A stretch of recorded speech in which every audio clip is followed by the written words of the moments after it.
Welcome to session 33. So previously, the Raging Ire won the expert rank in the Marshall tournament, and the entire group was invited to the Valenstar celebration of Gadrek on Niven Day, 5th of Salium. You discovered that the sword and shield symbol is the sigil of the Blackstone Blade, a well-known weapon shop. You also discovered the meaning of the guild symbol found on the medallion during the festival. After investigating the Blackstone Blade, you found out the meeting was cancelled, but another will occur on the next Berisha Day, the 4th, at midnight. You learn about Lavinia, the ring Gimbal had given to her, and had been sent to retrieve it before it was too late.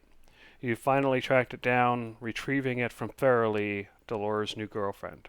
You investigated the loan sharks and determined them to be a business called Waukeen Services.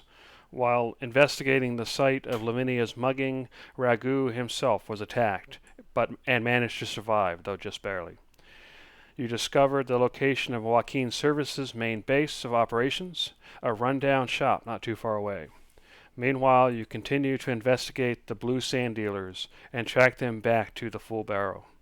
There, you managed to piece together a password and determined the likely true source, Kenzing Carpentry. Devok, you continue to prepare for your testing at midnight at the necropolis for the Circle of Life. As we begin, it is late afternoon on Marika Day, 2nd of Celium. You have just left the Full Barrow. So let me go ahead and take you to the city map. Just so you guys know, I'm outside. I'll be on in a few minutes. So feel free to go on without me.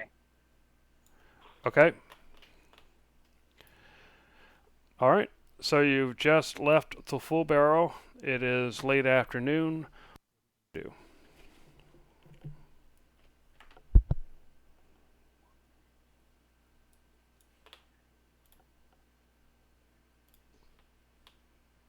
Uh, you're muted. I don't know if you know Did you guys hear any of what I just said? that. No, you're Nope. muted. Nope. Okay. Sorry. I will start again. Did you get the recap?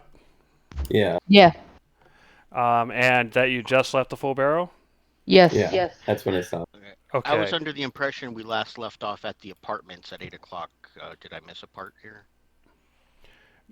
Okay. That's fine. If you guys headed back to the apartments, that's fine. Looking at the video, I thought you had ended at the Full Barrow. But okay, so it's 8 o'clock. You're at the apartments. You'd left the Full Barrow earlier. So what do you do? Okay, well, we just finished interrogating the one underling would-be assassin. But we have this military-hardened leader guy who's very, very unpleasant. I have an idea, Devok, if you're willing to work with me to get answers out of this guy, but they will not become easily. Okay. Okay. I'm going to have to ask everybody else to leave the room so he can see only me. As far as he is known, that I am the only person he has seen as an enemy yet. He does not know your faces, and it is good to keep it like that.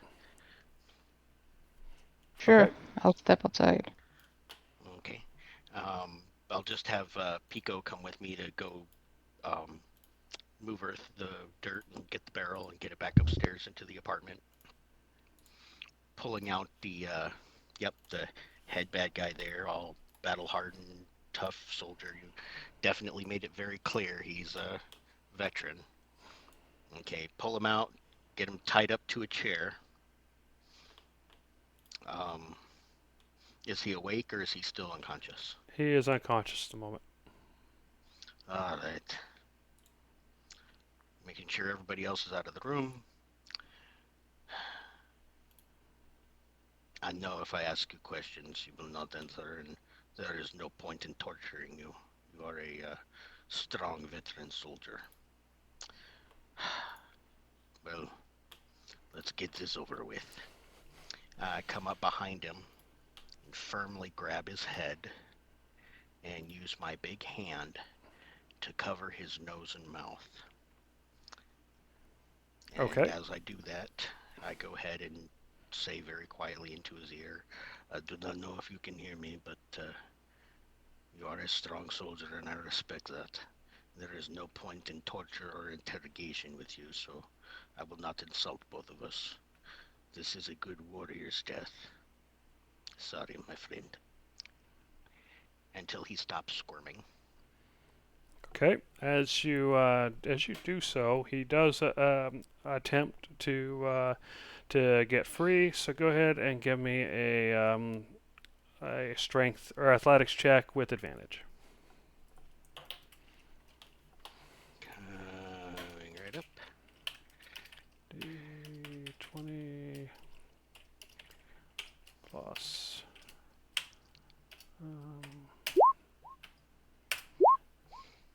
Okay, and you manage to clamp him down, and he is unable to get free, and you are successful.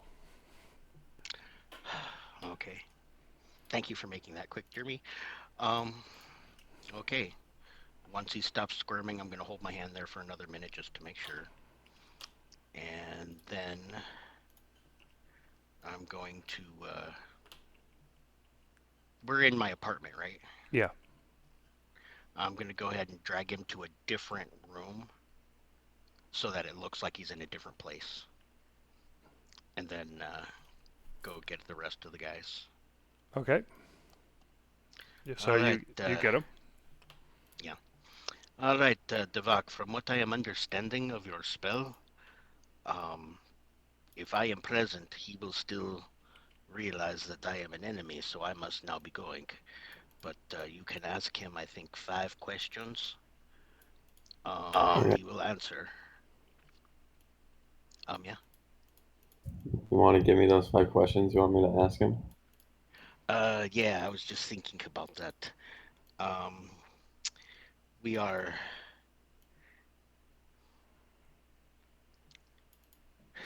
Crap, I am having more than 5 questions. Dave, you had the questions written down. Get in here so you can tell me what they are.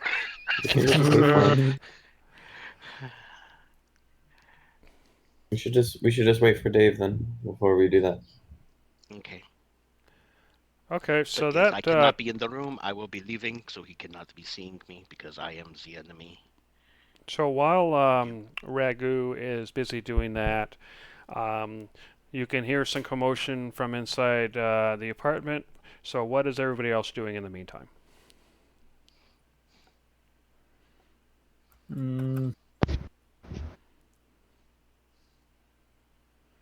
Really just waiting for the cue of what to do, where to go next. Okay. What about you, Ire? Yeah, just waiting. Okay. Oh, but yeah, as I was saying earlier, that once we are done getting the questions out of him with your spell, you will have your first test subject. Yes, we will keep him here on ice or whatever you are needing. What'd you say? Oh, I said, yes, once we get our questions out of this man, then you have materials here to start your speciality, yes? Yes. And Yeah, we can keep him here on ice for you or whatever you are needing. that would be cool. Do you still have no idea what you're gonna be tested on, Devak? Yeah, Or so what? I got no clue. Cool. We'll see. Yeah, the only reason I know is because I found that ring, and so now I know your specialty. But unless you've been, open about that, I don't know. But yeah, otherwise I try not to say specifically the word. Yeah, I'm not very open about it, but I try to allude to it. Yeah, I imply it without saying it. yeah. And then me So finding give that an ring example just of during the campaign so far where you have done that. You can just make Well, up something, but just to kind okay. of flavor it. Oh, I was gonna say I remember a specific. Oh, sorry, I'll shut up. No, go ahead. What are you gonna say? I was gonna say I remember a specific conversation between you and Galen, where you were alluding to being a necromancer without being a necromancer because he was so impressed that I try and heal the living. You can heal the dead? Yeah, That's amazing. exactly. Remember? Yeah, I do. That's a good one. That's a good example, actually. Yeah, I remember that conversation. That was funny Yeah, because you had Galen totally convinced that necromancy was healing magic. yeah, it's healing magic. I'm a cleric after all. Yeah, Fair enough. Okay, yeah. that's If you one want of to our give very another early example sessions. of that maybe you would have done that didn't happen in game, you can. But if not, it's not required.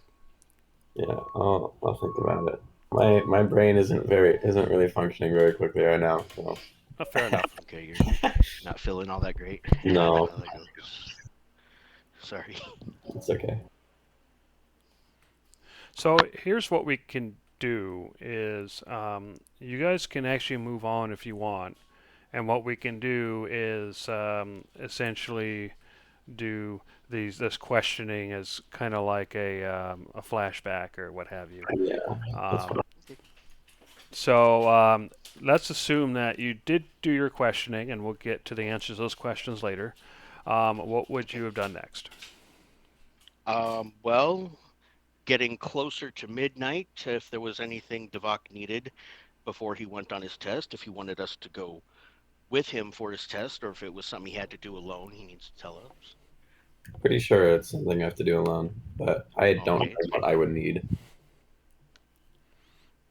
Okay. Is there anything else you guys wanted to do before midnight? Um, yeah, actually, I was going to say the last thing that we could do is even after midnight, while Devok goes to do his test, the rest of us can question Underling Thug too, because we need to get the details of Waukeen services. We need to get the building layout, approximately how many guys are there, if it has subterranean tunnels or, you know, basement, you know, tunnels to get in and out of the building, all of that intel stuff.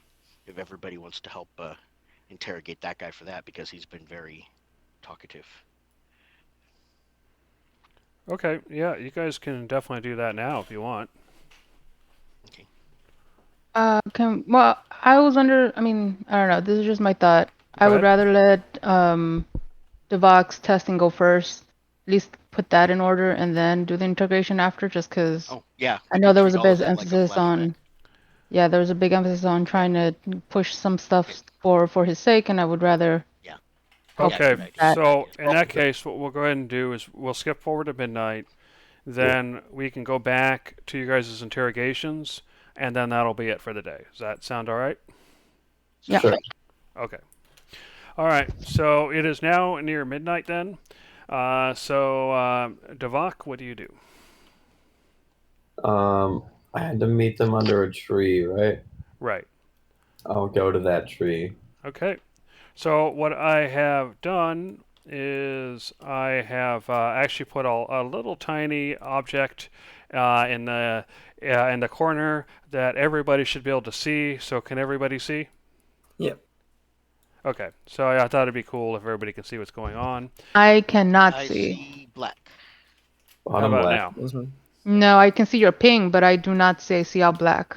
Okay, Yeah, that I is see black. annoying.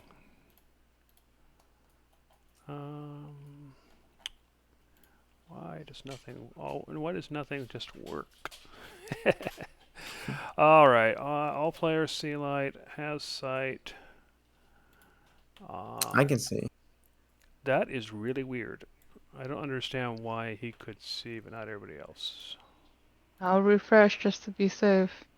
Oh, that's why. I got it. So it's this thing. Okay, I'll do something else then. Oh, Let me just pull everybody over. Yeah, that's my. So what I would yes, you're echoing. What I would suggest is everybody who's not Devok just sit still. Now I can see. Okay, great. Yep. All right, Devok, as you show up, you see some rustling by the dead, gnarly tree.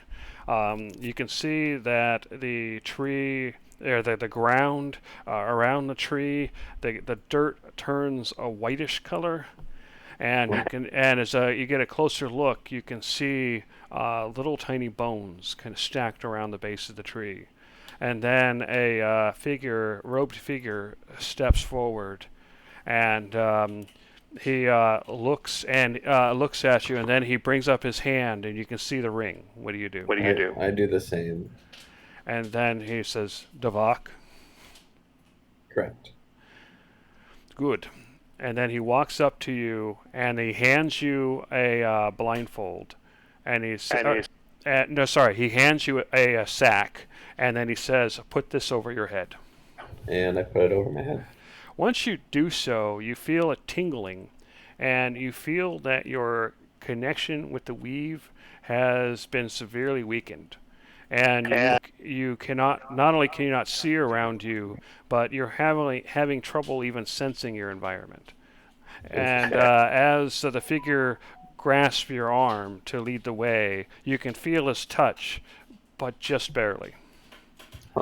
And then at this point in time, you can feel yourself being led away, and you can feel the hills and scratching of branches, and then you hear a scratching noise, a blowing of wind, a smell of rot, and then the flicker of torches.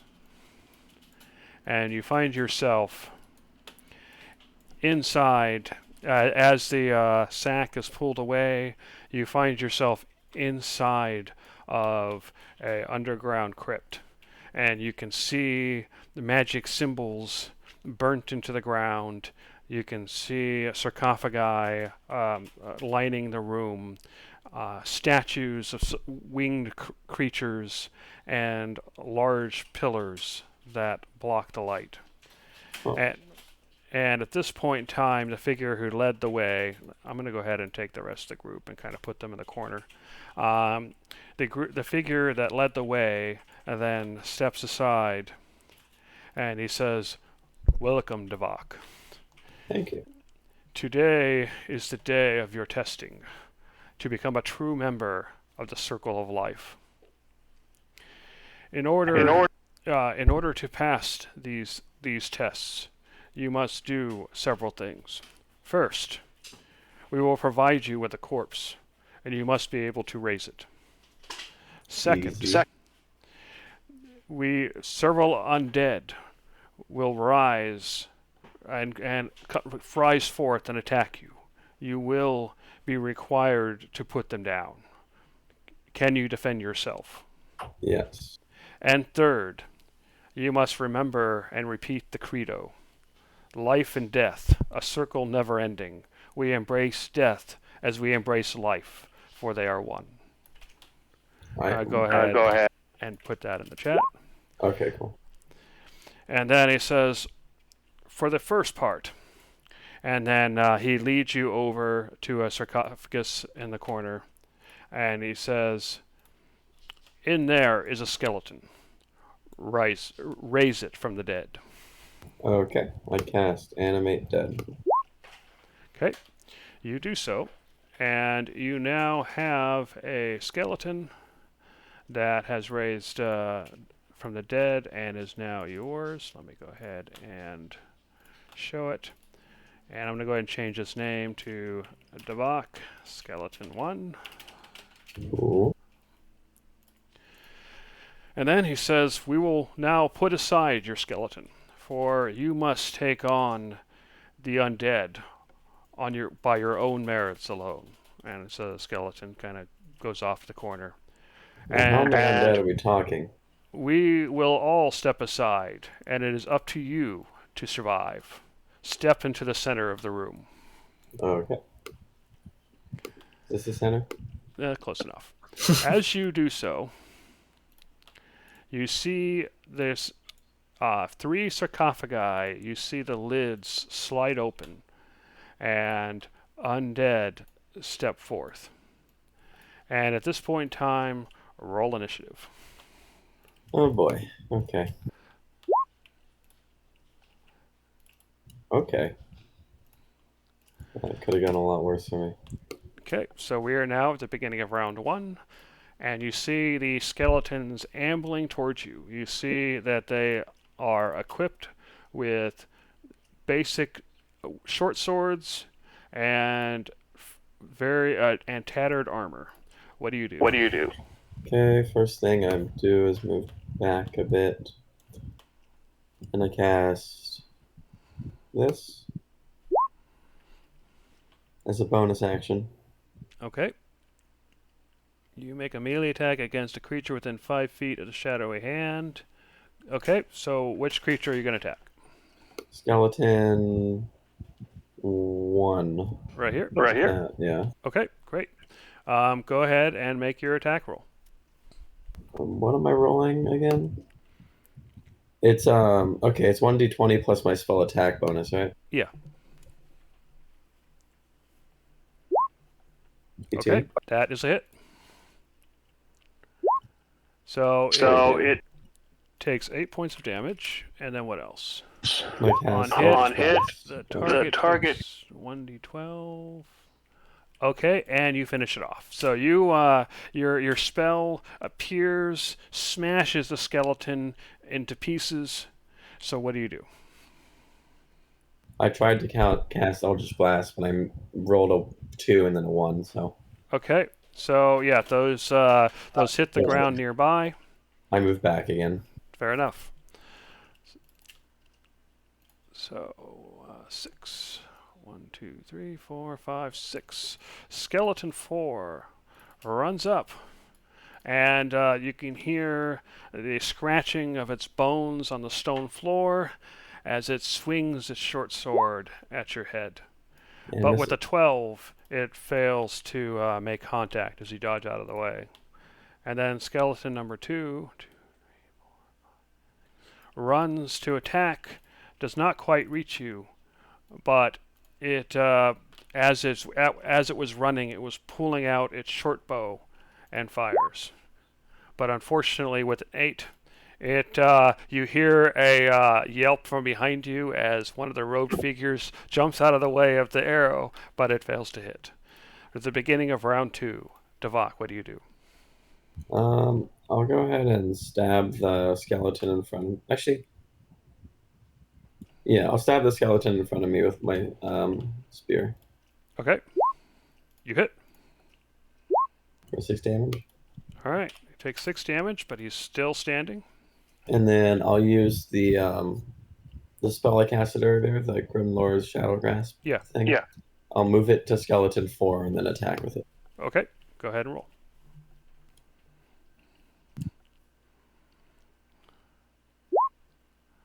Ooh, And that is, obviously, for 5. for 5 more points. And then he's still alive. But can they be afraid of me, or are they too dumb to be afraid? I believe, actually, let me look. Because if it can be scared, then I can be doing other things as well. It doesn't say they can't be scared, so they can. Okay, then it has to roll a wisdom save. Fair enough. What's the DC? 14.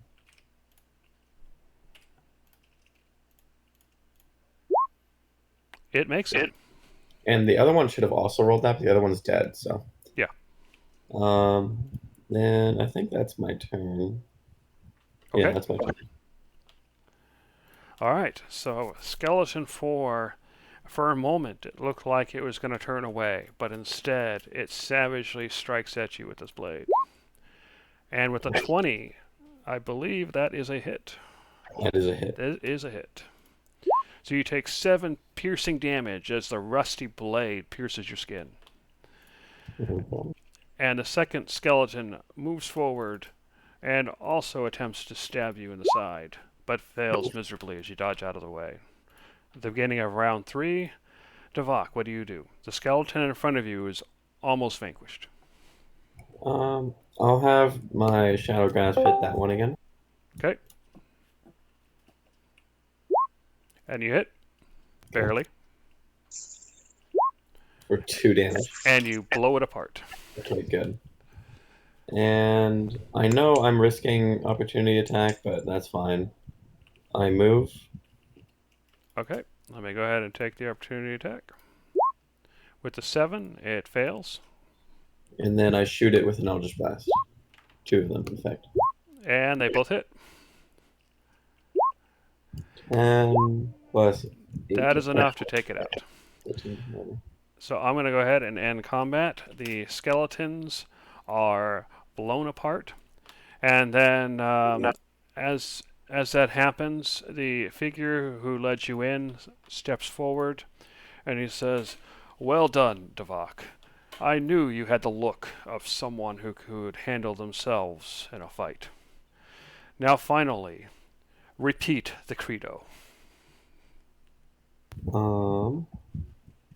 Sure, hold on.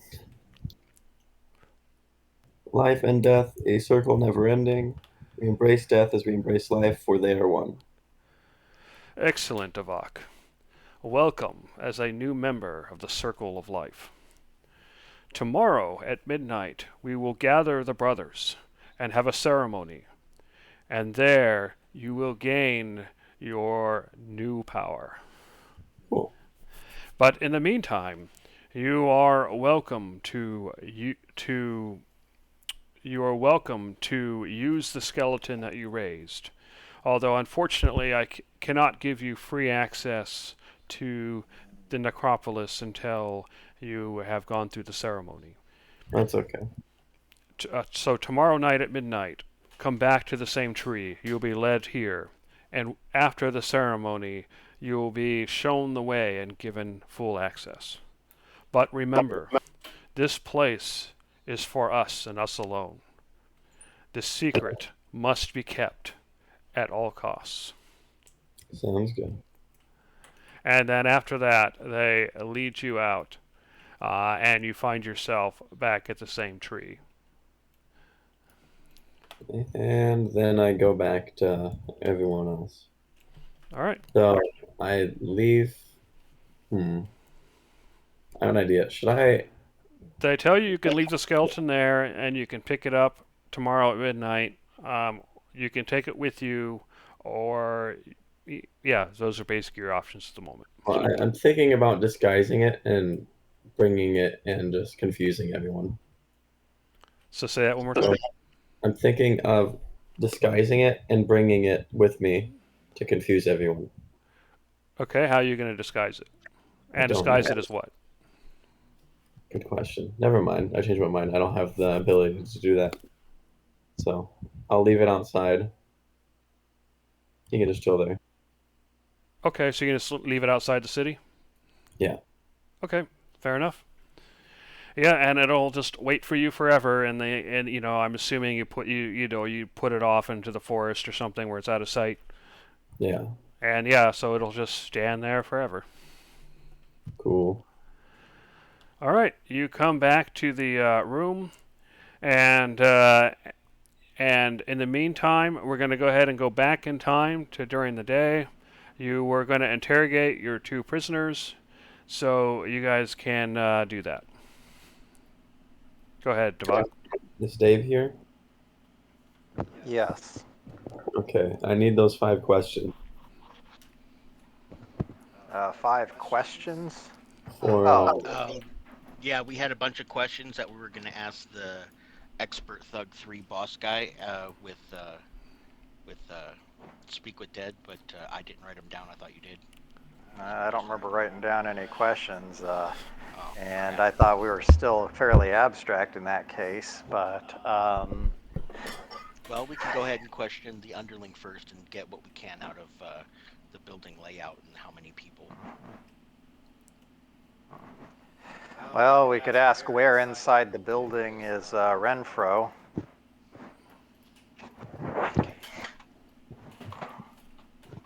Or where inside Waukeen Services is Renfro. Yeah.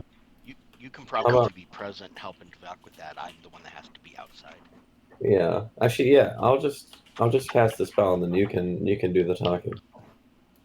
Okay. All right, hold on. Come on, sit still.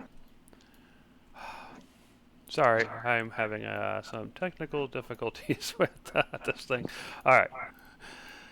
All right, so Devok, you cast the Speak with Dead spell, Yeah. and then Pico goes to question the prisoner. Is that my understanding? Yes. Apparently. All right.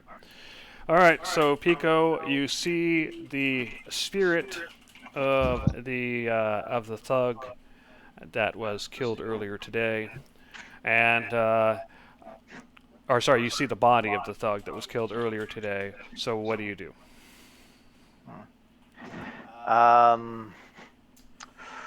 Where inside Waukeen Services is Renfro? And you see the spirit rise from the body, and he says, "Renfro, Renfro, who is Renfro?" The boss. Ah, the boss who hired me, the boss who had me killed, if not directly. And then he seems to think about it a bit. And then he says, he can be found on the first floor in the back. Unless he can't. Okay.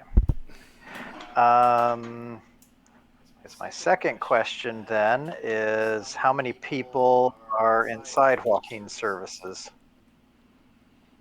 The number of people inside would, of course, depend on the time of day. But we can expect anywhere from anywhere from 5 to 10. Um,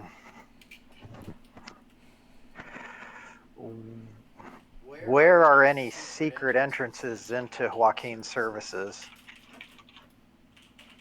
Secrets are meant to be kept secret.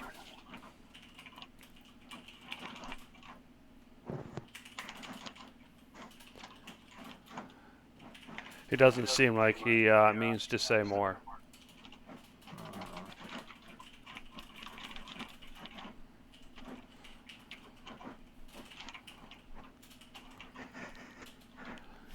Although you suspect he might not know more. Yeah. All right.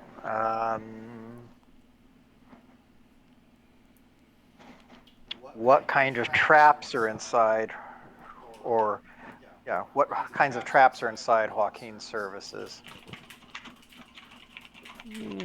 I'm not aware of any traps. Perhaps the traps are the thugs themselves.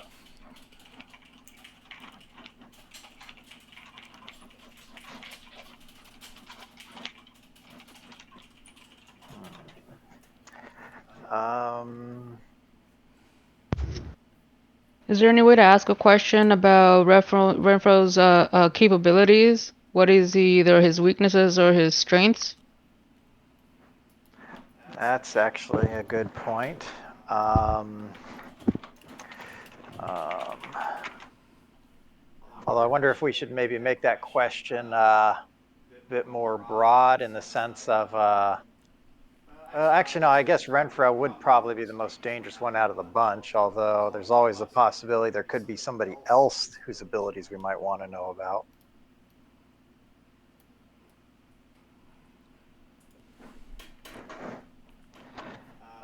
Okay. What are Renfro's weaknesses? Well, strengths and weaknesses. He seems to be never-endingly tough. But he likes money. He has obligations.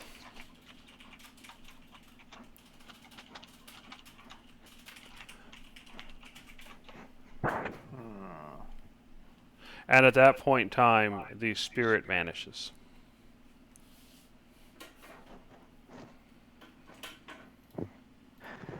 Alrighty then. Never-endingly tough. That could be anything from healing to lots of hit points to the ability to avoid hits in the first place. But if well, his weakness is money, we can always try and lure him with something lucrative, in effect, to try and take him down. Yeah, that's a possibility.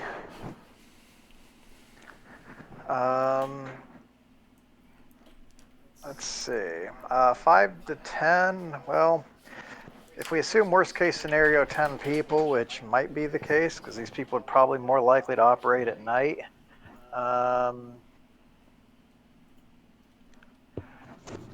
then we could probably expect the higher end of that, but 10 still sounds manageable, I think. Especially if we don't fight them all at the same time. First floor in the back. Ragu, did you did Tapkin actually show you the building? Yes, he did show me the building exactly where it is. Yeah, you actually saw it from the outside, I believe. How tall is it?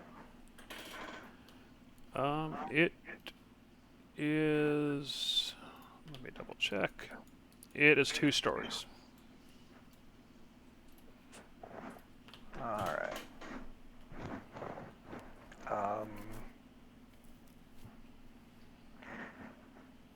Yeah, I know that mentions the first floor, but I'm wondering if that's actually the best floor to come in on. Although these guys being criminal types, they're probably going to expect, you know,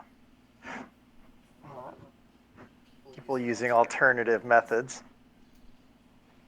Unless they've geared themselves primarily for the lawful types. Traps, I guess, are still a mystery. Hopefully there aren't any. That seems like something he'd be more likely to know if they were there, because they'd usually have to be guided around them depending, unless they're out of the way. Secret entrances, we may still want to look for that. Just because he doesn't know doesn't mean they're not there, and you figure these are the kind of people who would especially benefit from an escape plan / route.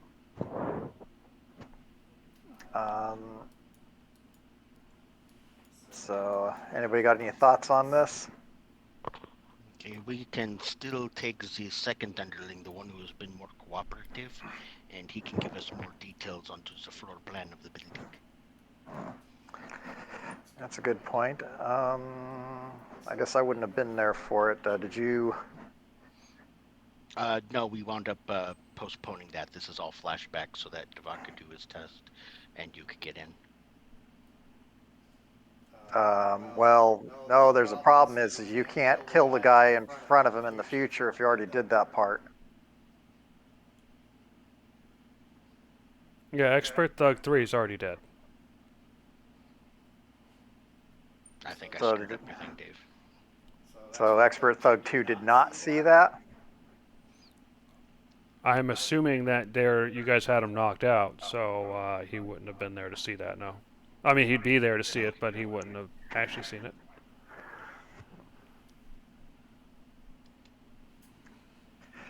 Well, there's always that plan B idea I had. I don't know how knowledgeable he is, but I believe I've heard about a powerful spell called Simulacrum. Now, just to verify, the Expert Thug 2 or whatever is not around right now, right? No, he's in the battle, I think.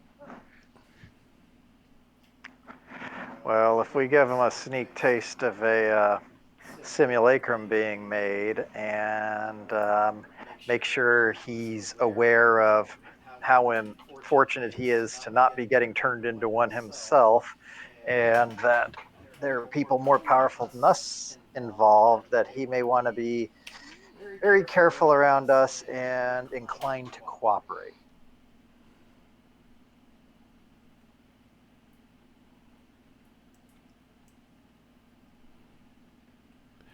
Well, if you remember, he was already cooperating with you before because he didn't want to die. Yeah. and yeah, you already questioned him and found out that he didn't know much because his superiors didn't tell him much. But go ahead. Right, but that was about the actual murder. Now we're looking at the whole talking to him about the layout of the facility. Okay. So my thinking here, I mean, we could probably talk to him as is, but on the other hand, if we kind of show him how lucky he is to have dodged a post-mortem career as a undead construct, then that might be just that little extra little bit of motivation to stay in our good graces.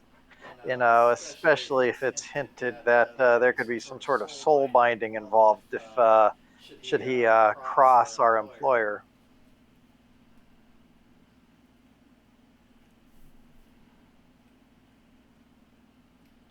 Or we don't have to do that either way. I have no opinion. You guys are running the show in terms of interrogating, so you guys know best. Yeah. Well, I mean, I'd personally prefer to maximize the odds that this guy thinks he's in over his head. So, but we could probably work with what we got. We might have to if this is kind of like a flashback time crunch. Sorry, I already killed the guy. This has nothing to do with a flashback time crunch. This is about what we're doing going forward. Yeah, you guys, Devok already had his thing. We went back to you guys' interrogations. Your interrogations. You guys already interrogated Expert Thug 3, so now you guys are deciding what to do with Expert Thug 2, but that would still be during that day before that test. Okay, yeah, let's just see what we can get out of him then. Floor plan wise, possible number of enemies that maybe he knows of ways in and out of the building.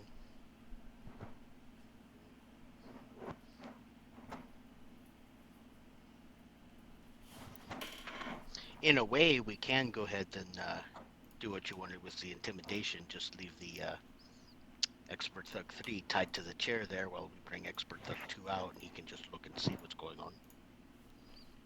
Yeah, but killing somebody, anybody can do that. I mean, under normal circumstances, these guys can do that. But if you start talking about some sort of dark eldritch power that they can barely understand and they're certainly helpless to defend against, and have that whole, pressed into service against their own best interest, potentially for all of eternity. you know, Maybe that's just extra icing on the cake.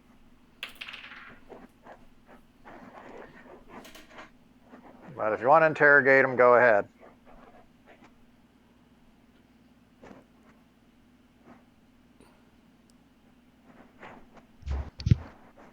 All right. So what do you guys do?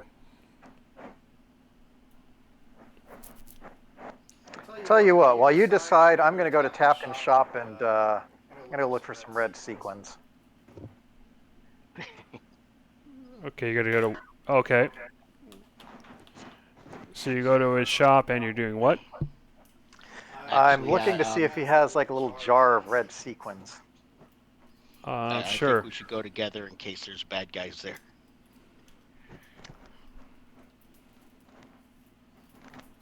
Oh, what's the worst that could happen?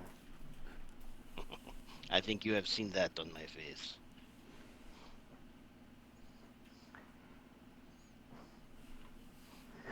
I can always take Oreo from me for that. Maybe somebody a little more discreet would be best. Okay. Sure, So, if you need it, go for it. all right. So you sneak over there and you start looking through the shop, trying to find what you're looking for. But due to your passive perception, you notice that You look up, and through one of the windows, you can see a cloaked figure bolting away. Bolting away, and that's as we're arriving? Say that again? That's as we're arriving? No, that would be like you're already inside, you're looking around, and then you just happen to look up and you see someone who was looking through the window briefly bolting away. All right. Oreo, I just saw somebody take off. Do we have the speed to try and follow, or do you want to keep doing what we're doing here? We're probably better off doing what we're doing, but just need to make this quick. I don't know if you want to do the searching for the red sequins and I'll keep a lookout, or vice versa. Sure. I mean, searching that would be perception or investigation, Jeremy, because that would determine who rolls.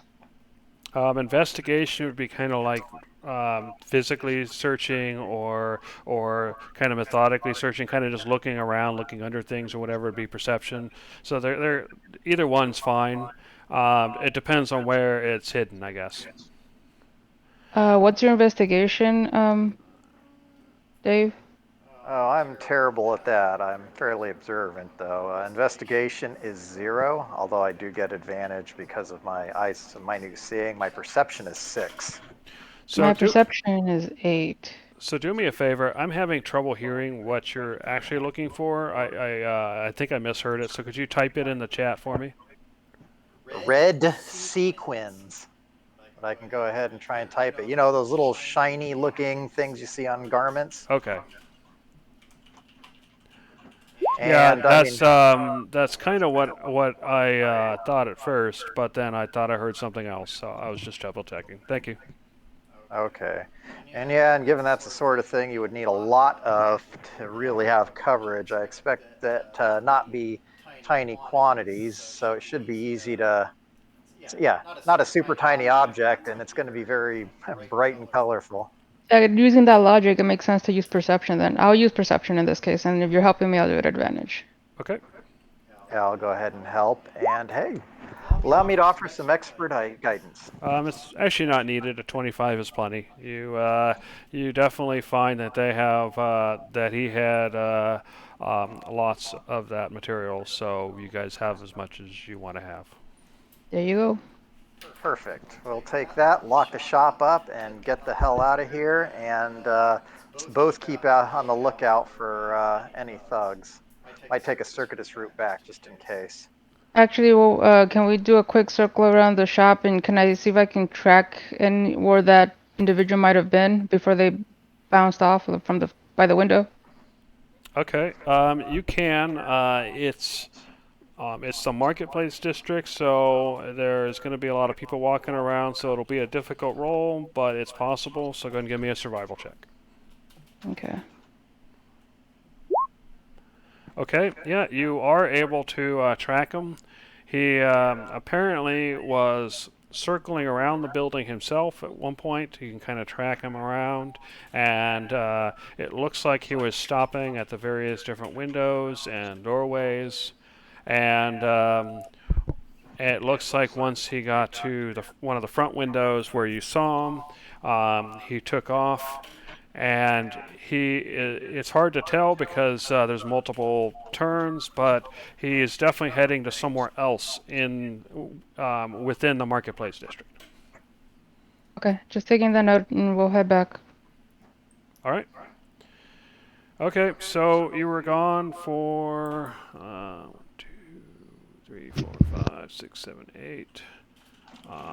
For about 80 minutes, so an hour and 20 minutes, and you arrive back, making it around 9:30 at night.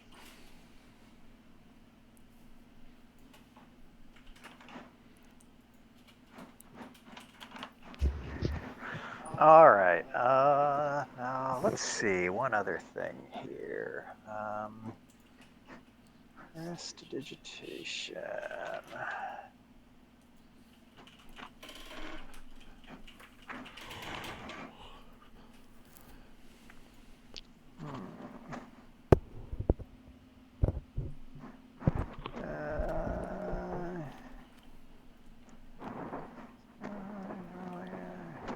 Chill, warm, or flavor. Yeah, I guess based on that description, doesn't sound like it's particularly powerful.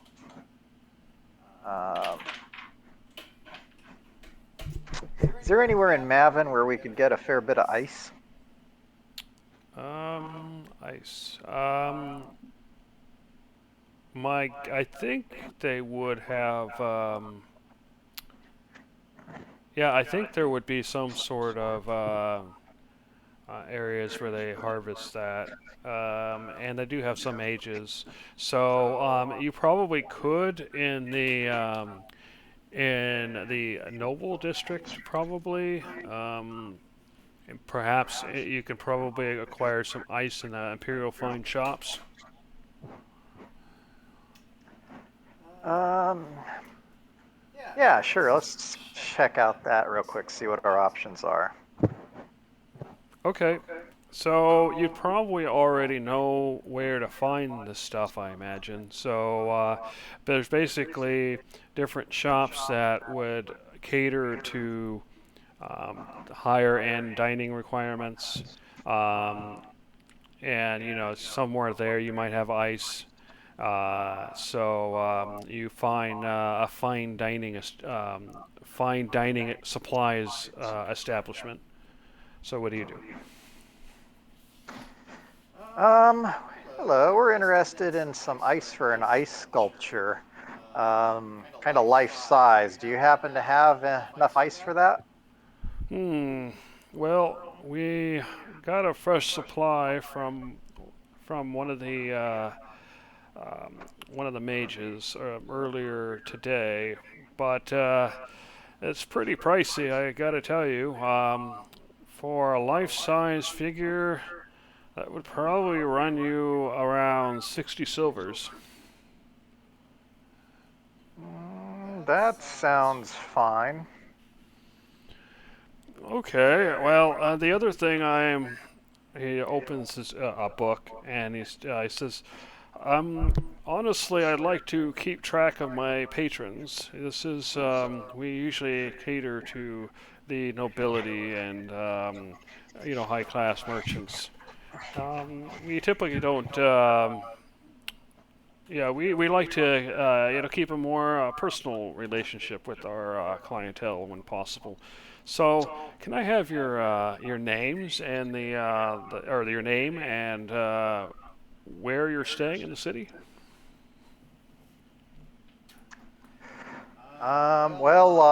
I'm actually a traveling artisan, so I don't really have a permanent location here in the city.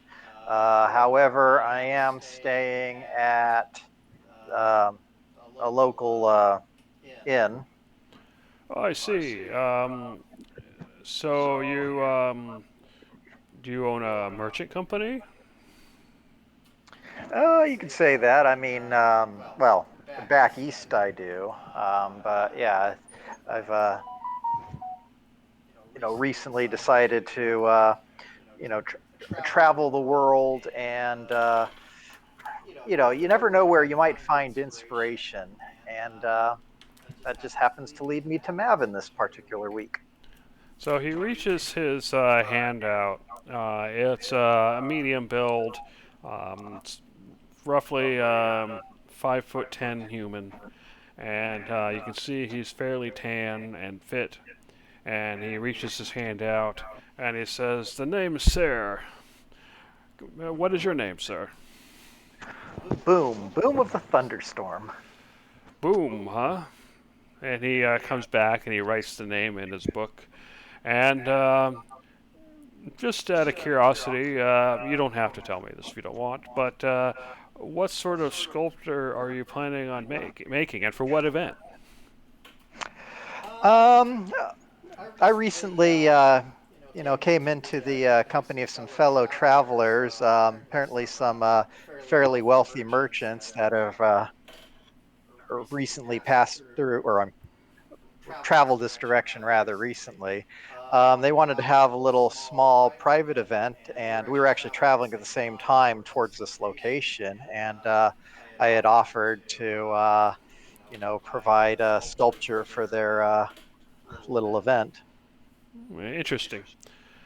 All right, then. I think that's good enough. He closes his book, and then he goes into the back, and you see two other people you don't recognize kind of hauling out this block of ice that's about the size of an average humanoid. And he says, all right, how do you plan on hauling this back? Would you like to hire our services? Sure, we could have it delivered to my room, and then my assistant can help make arrangements to uh, get it to the workshop. My understanding is that our friend slash clients will be providing a space for us to work in, but that's not secured yet.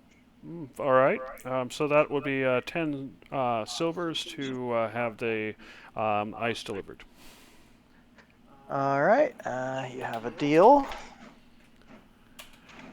And do you need it immediately, or when do you need it? Probably within the next couple hours would be ideal.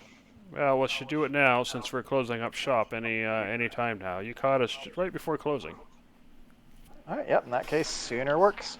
So you see a couple of burly figures kind of heft the ice after covering it so that it's not touching their skin, and they just start hauling it away. All right. So what do you do? All right, so yeah, well, I guess if they're doing this immediately, we'll just follow along with them. Make sure everything gets there okay. Fair enough. And they arrive, and you notice the innkeeper looking at you odd as you lead these figures up the stairs to your room. Mm-hmm. And as you pass by, he kind of gestures. It's like, "What's going on with the ice?" Artisan craftsmanship soon to be at work. Alrighty, you'll have to show me the results when you're done. And then he goes back to the counter.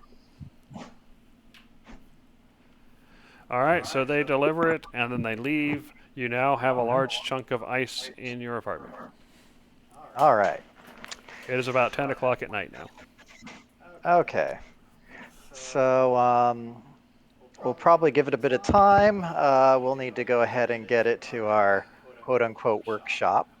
So basically, Ragu, do you think you can move this big old block?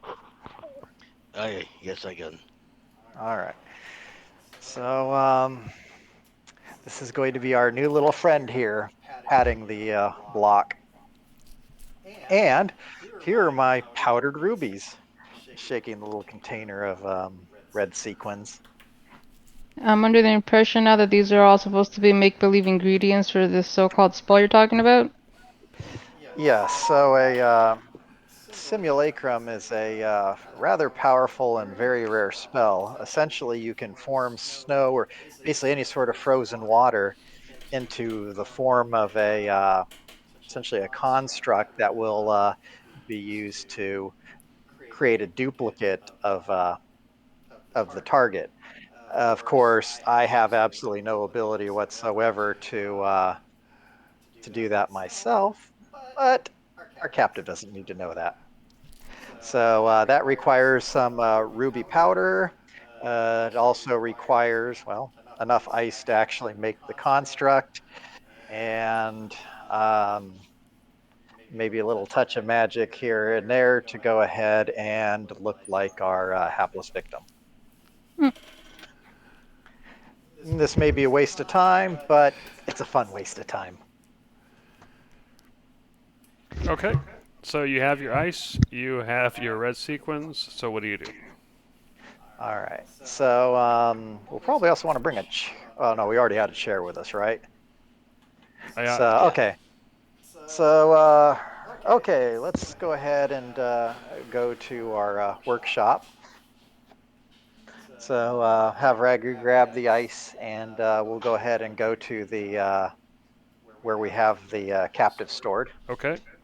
which is basically another small room inside of your your apartment, which is basically 2 rooms, so it's the second room.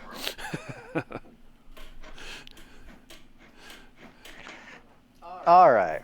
Well, in one of the rooms, then we'll just go ahead.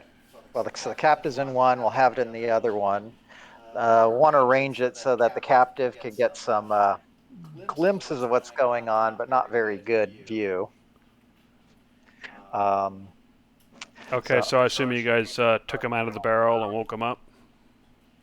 after we get started. So first, I'm going to go ahead and chip away enough of the ice to have a vaguely humanoid form. Um, I'm How vague are we talking? Are you how I mean how much like a human do you want it to look? um, well, actually, I would think you just need 2 arms, 2 legs, a torso, and a head. It doesn't have to be an exact. Oh, it looks just like him. yeah, I mean, it can be pretty vague to start with. Although, actually, I guess thinking back to my research on that, um, how much insight would I have about how the construct progresses during the spell? Go ahead and make a Arcana check. All right.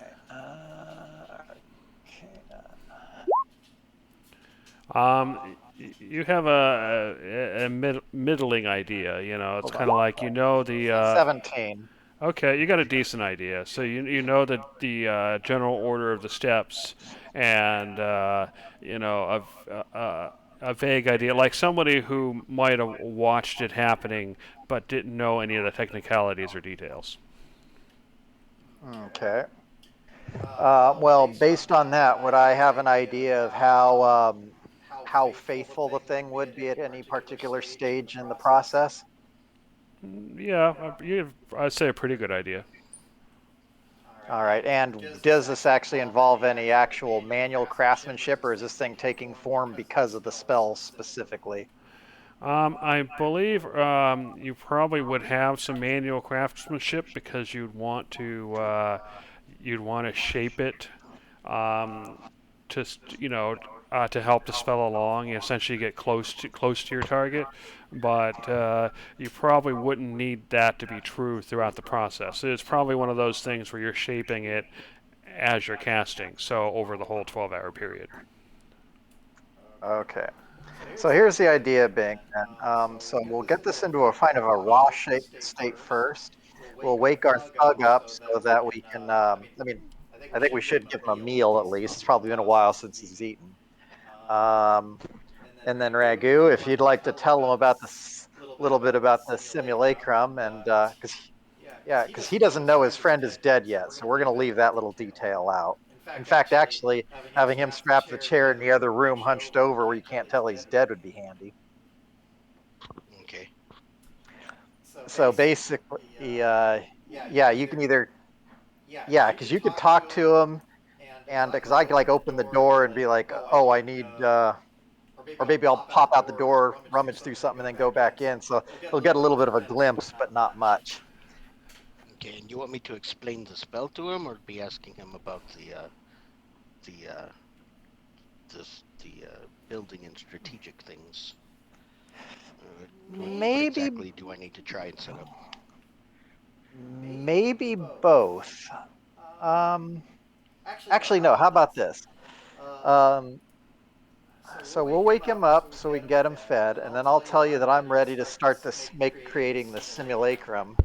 Um, and depending on how expert Sug 2 reacts, maybe I'll go ahead and go into a little bit of detail about that. Okay. I'll go Um, ahead and and do you have any sort of humane way to give him sleepy time again once we're done? just a clunk to the head, unless I can whip up a sleeping brew. I don't know, Jeremy, is a clunk to the head okay, or am I going to give this guy a concussion? You have alchemy, right? Yeah. Yeah, so you might be able to whip up a sleeping potion. You'd have to make a roll for it though. Um, and it would take you. It'd probably take you at least an hour. All right. Can we say I was doing that while he was off getting ice in sequence? Sure. Yeah. Go ahead and make an alchemy check then.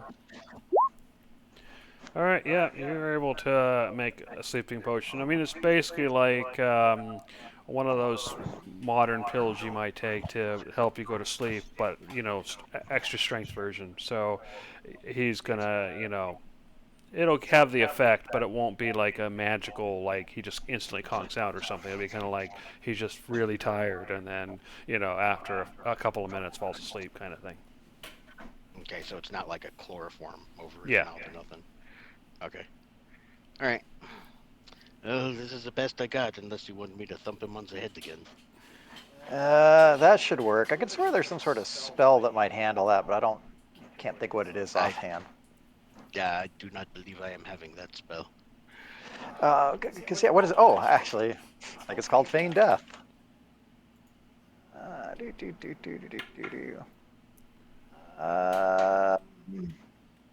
Yeah, druids can have that, but we're still on the previous day, right? Yeah, we haven't advanced yet. I'm assuming once you're done with the interrogation, you'll take a short rest and we'll advance. So we're just still getting through that. Okay, yeah. In that case, it'd take more time to set that up than it's worth. Yeah, if you've got something that'll put him to sleep humanely, that's good enough for our purpose. I just rather not keep clubbing upside the head. Yeah, the main thing to note is like if someone if their adrenaline is pumping, then something like a sleeping potion might not work. But if they're already kind of feel like they're safe, they're not being attacked, then it'll be fine. Okay. So yeah, okay. So once we're ready, we'll partially get the form ready to go, wake him up and feed him. Okay, so since you're talking about a rough form right now, you're not, anybody can probably do a rough shape. Um, how are you doing it? Are you just like chisel chipping away at it, or are you doing some other method to shape the ice? I'll probably do some chipping of it because I want to have some ice that I can give him, just as a, shall we say, a special effect. Okay. But in practice, what might feel a little more proper for that sort of thing is to use, I want to say, prestidigitation. Because I could do one of two things with it. One would be because it can heat stuff up. So I could use it to kind of melt some of the ice, which should give smoother results. And if doing that directly doesn't make a lot of sense, what I could do is heat up some metal object or something like that, and then apply that like a hot iron to help melt things. So that way, it should keep things smoother and not all Okay. chipped and stuff. Fair enough. So yeah, you can heat up to 1 cubic foot of material, non-living material. So yeah, you can definitely heat up portions of the ice and then kind of fairly easily cut away at it, that kind of thing. Okay, so you work on the ice. It probably takes you, I don't know, 20 minutes or so to get a vague humanoid shape using your spell. Um, so once you got that vague humanoid shape coming about, what do you guys do with the prisoner? He's still asleep. Okay, I think it's time to wake him up to feed him. Okay, you wake him up and he looks around. I told you all I know, but thank you for the food. All right, he hungrily scarfs down his food. It's All right. clear he hasn't eaten in a long time. And then once he's done, he kind of just sits there and just stays still. Well, actually, we're probably going to talk to him as he starts eating here. Okay, go ahead. So, well, you've talked about the murder, but we're more interested in Waukeen's services. My companion here can, you can speak with him about that. Meanwhile, I need to help my master with his simulacrum. He looks at you. Actually, let me make a roll for him real quick. He looks at you with a puzzled look on his face. What's a simulacrum? Well, your boss, basically your leader or your friend here, um, he doesn't want to cooperate, so he's going to cooperate. And if he won't cooperate in person, he'll cooperate as a construct duplicate.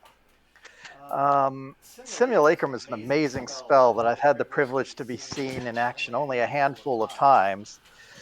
The annoying part, ironically enough, is getting a hold of enough ice. You'd think the rubies would be harder, but large quantities of ice, the logistics. Anyway, you form that up with and then complete the appropriate ritual. Add in a dash, liberal dash of ruby powder, and you end up with a near perfect copy of the person you want to duplicate. So while Eh, you're doing this, is your quote-unquote ruby powder visible? no. Okay. Um, yeah. So anyway, okay. So you haven't really started yet, but I'm gonna go ahead and have you make a deception roll now to see if he's, how much he's believing you, because he clearly doesn't know much about himself based on his roll. Mm-hmm. All right. Whatever. Oh, okay. I'll take that. His eyes kind of go wide as you're giving him the description. You can do that? Well, I can't, but my master can, and he beckons. Who's your master? Oh, I'm sure he wouldn't stay my master very long if I gave out information like that to just anybody. Okay. But does that have to do with me? Well, what it has to do with you is more what it doesn't have to do with you, because so far you've been very helpful, and if you continue to be very helpful, we'll only need to make one simulacrum and not two. He nods and and he kind of shrugs. All right, what do you want to know? Well, that's where my companion here can provide you information, but we'd like to know about the people and layout of Waukeen services. Oh, by the way, your drink looks a little warm. Just a moment. I'm going to go grab some of the ice from the simulacrum work. One of the side treats for this is that it's very rare to have a properly chilled drink, and there's always leftovers. Just try not to think of who it will be. All right, he's all yours. I go ahead and pat Ragu on the back without saying his name, disappear behind the door, and close it up. So how much of your block of ice, now vaguely humanoid shaped, does he see? Maybe just enough of it to see, maybe kind of like the midsection. Kind of want him to be able to recognize that there's some sort of vaguely humanoid form there. Okay. And then I'm going to close the door so that he's not seeing the rest of it. Fair enough. And then he turns his head and looks at Ragu. All right. Well, I got the gist of it. So go ahead. Yeah, I am just the big fighter. The magic is left better to them. Anyway, Waukeen Services Building. How many entrances and exits are there? Is there some sort of underground way to get in and out? Is there secret entrances and exits? Well, What kind of security does it have? let me tell you something before we get too carried away here. The thing is, I don't work for Waukeen's services. I was hired specifically, my boss was hired to to handle some services for them. And yeah, I've been there, but I've only gone into the front entrance and I talked to somebody there. And honestly, I didn't go wandering around because that's not my business. My business is simply to follow orders. So if you're expecting me to draw out floor plans and tell you where all the secrets are and who's there and what they can do, well, I might as well just turn me into that simulacrum now and be done with it.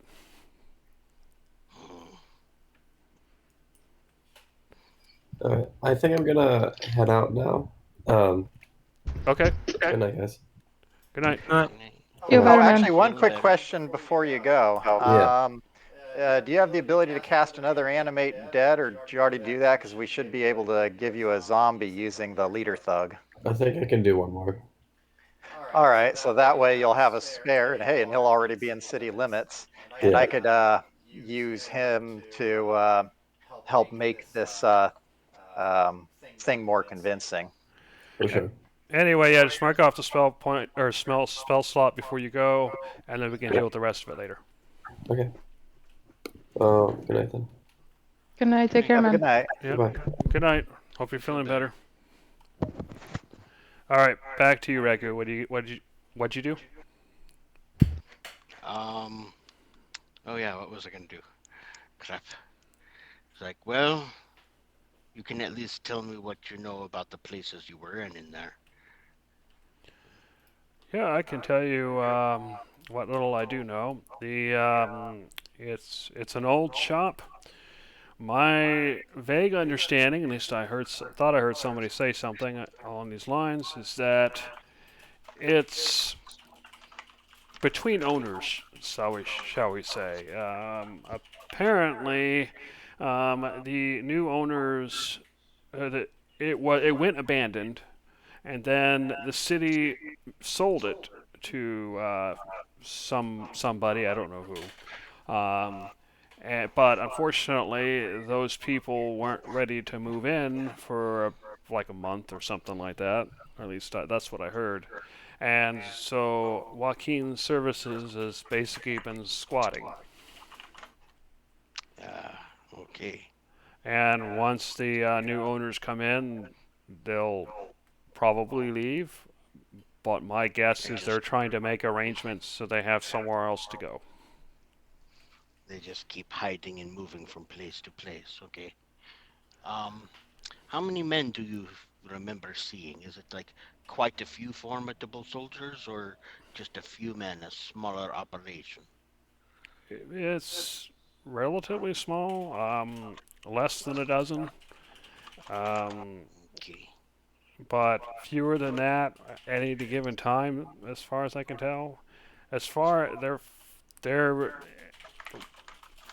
well, they're not too far off from me in terms of capabilities, from what I can tell. So you can use me as a stick, or sorry, as a gauge. Thank you. You've been very cooperative. Here, Hold on, take real this. quick. What are you getting? Some what? McDonald's, sure. Just get me like I guess a Big Mac with fries and a drink. Sorry about that. Anyway, sorry about that. What were you saying, Regu? All right. So no more than a dozen men, probably about as strong as you. Um, and they are just squatting, so it's not even their building, so they don't have any big infrastructure. Okay. Yeah, my One understanding is they've started operating out of the building. I suspect that they'll have, some of their documents inside. I do know that there's an office in the back because I saw the leader, although I don't even know his name. Anyway, I saw him in there. And then from there, you can go upstairs, and I haven't been up there myself, but I know there's some sort of living area, and I believe they keep more securely keep documents up there. Though I can't tell Okay. you where. So you actually got to lay eyes on this leader. You know what he looks like. Just from what I've heard, I don't know the exact layout. I just know that there's a living area upstairs. There's documents, Oh, downstairs no, office. that I got. What I meant was you said you've seen the leader, this Renfro. Describe him. Sorry, say that a little louder. Sorry, and you just said that you have seen the leader, Oh this yes, Renfro I character. the door Describe opened, him. and yeah, I have seen him in the back. Yes, what's he look like? Describe him. He's tall and fairly muscular. He looks like an elf or a half elf. He actually has brown hair. He always wears some sort of armor. Let me think. Probably leather, studded leather, or something like that. He's always got weapons on him, multiple different kinds of weapons, and everybody seems to be afraid of him. Okay. You have been very helpful so far. I'm going to ask you to be swallowing this. Meantime, what are you doing, Pico? Um, You can hear this conversation back and forth between Ragu and the prisoner. I'm just going to keep getting ready for the next phase. Well, actually, no. Before he does that, one thing I want to do is, since we actually need the captive for this, I'm going to make sure that the thug leader guy is visible from the rear. So if the guy looks in, can see the back, basically see the chair and see that the guy's there. So the door's open then? Well, I'm going to open it and step out real quick. Okay.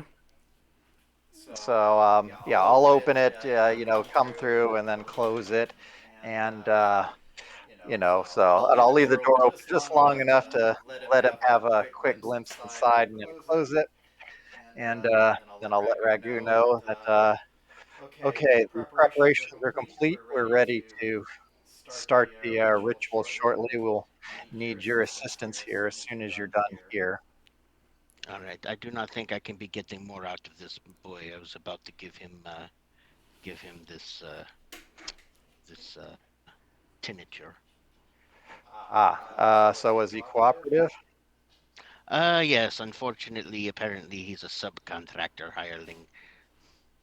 Okay, well, if he was helpful, Master says that he'll be free to go when we're done. So just make sure he's put to sleep.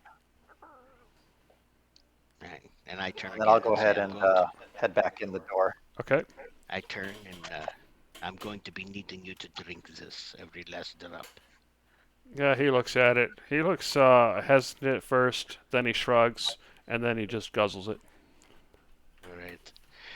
It is much nicer and better than another pop on the head, do you think? Yeah, true enough. And well, I'm just gonna lay here and go to sleep. And well, if I wake up, great. If not, well, oh well, that's what I get for getting caught. And then he starts droning off.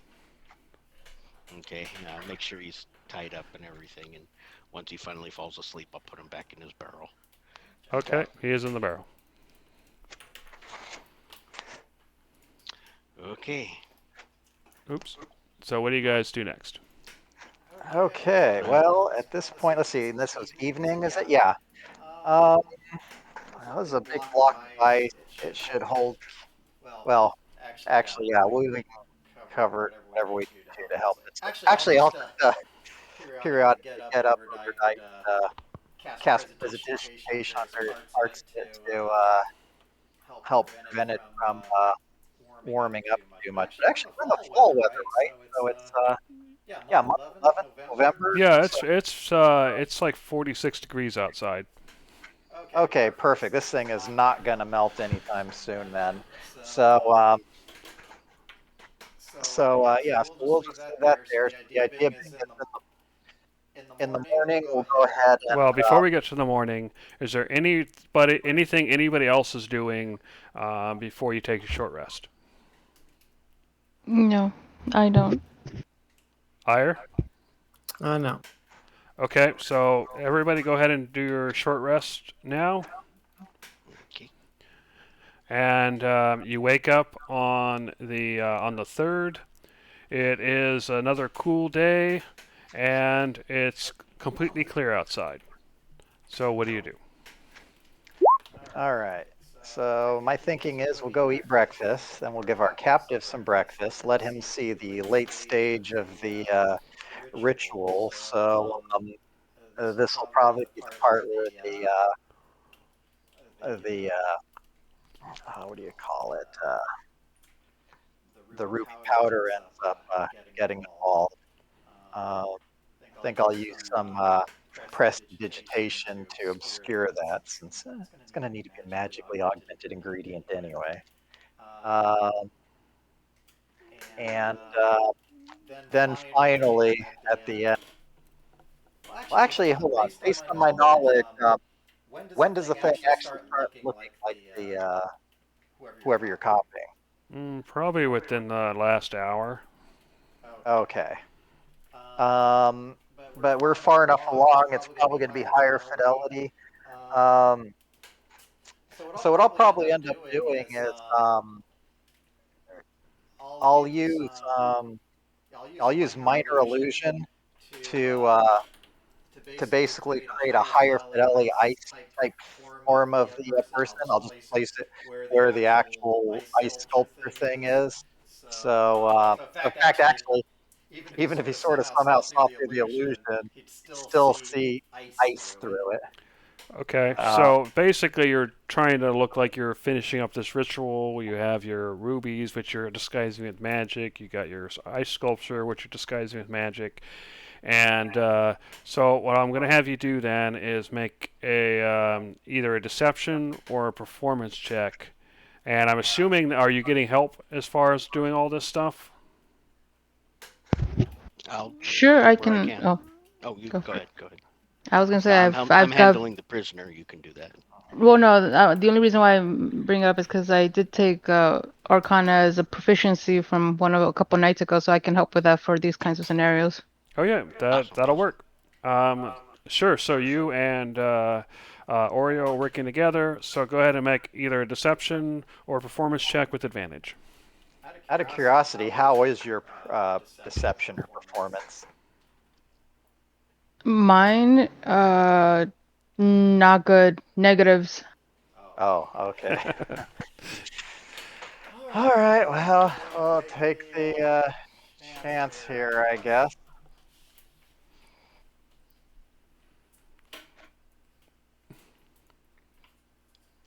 Um,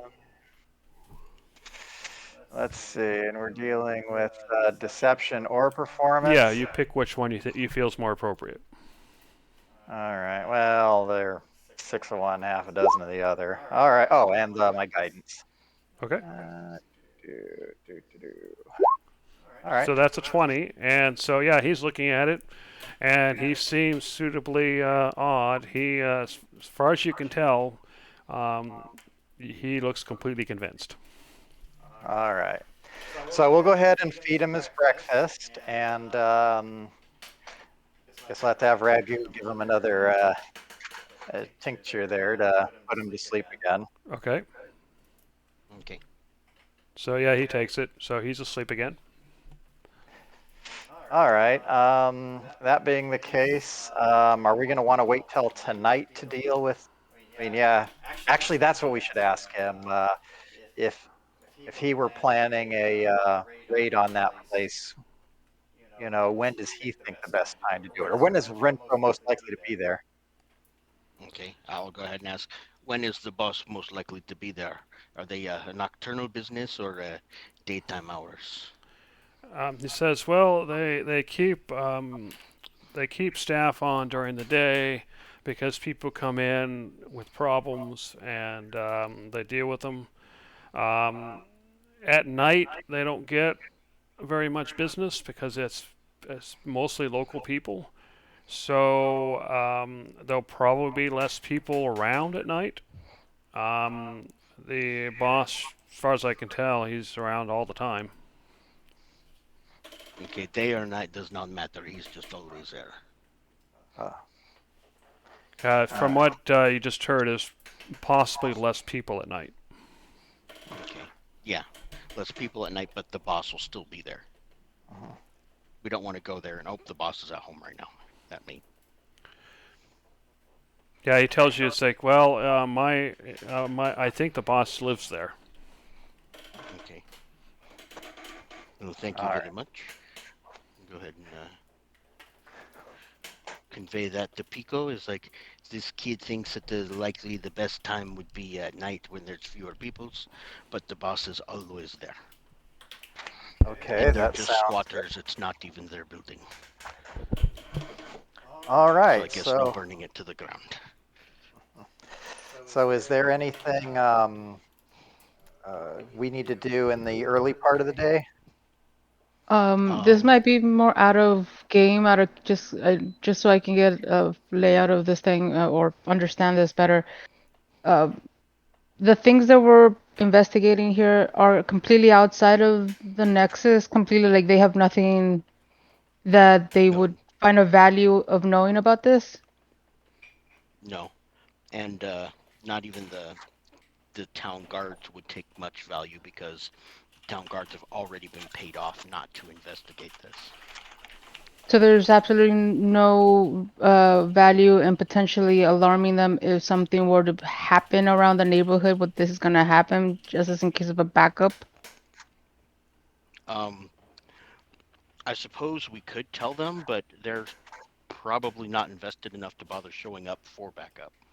Okay. Yeah. Plus, they're probably not going to want to find themselves on the wrong side of the city guards, especially if the city guards are kind of biased towards whoever's paying them off. Sounds good. So I went through this during the recap, but just as a reminder, you had so you had the Blackstone Blade meeting on the next Boresh day, which is on the 4th. You had Waukeen services, of course. Um, then Ire and Galen also, with you guys' help, also managed to track the blue sand dealers back to the Kensington Carpentry, and you were able to find a code for that. So those are the main things you guys have going on at the moment. Actually, that's a good point. Shane, did you and Galen have something to do the day that we're currently on for your stuff? Most of what it was left to do was to do some. I think we were gonna um, stealth into the shop. We already did our thing. I don't know if we need to do that Yeah, you again. went to the full barrel, Yeah. but you guys got leads to the Kensington Carpentry, but I don't think you guys have been there yet. Yeah. Okay. Okay. So now, has your investigation led to Renfro? No, not yet. Uh, when do you think would be a good time to deal with your issue? Should we deal with that before trying to go after Renfro, or is that something that you're willing to put off till a little later? That's fine. I don't really have a preference either way. Yeah, the main other thing I would mention is that you guys know you have the Valent Star celebration coming up on the 5th, so likely you'd want to get it done before then. Uh-huh. All right. Well, maybe we'd have a busy night for that. Maybe we could start with Renfro, because if this does all go with him, we might be able to deal with it all at once. And then if not, we can follow up same night with that other stuff. Okay. Unless you prefer more to work in the day on that. Oh, okay. Okay, so if you're waiting until night, what are you guys doing during the day, if anything? The last part of this thing's only going to, should be done in a few hours. Uh, Basically, my plan now is we're going to take the zombie, put it naked on the operating table or whatever. We're working on it, and then I'll use minor illusion to basically create the captive we had before. Again, it'll be facing away. Already seen the captive there multiple times.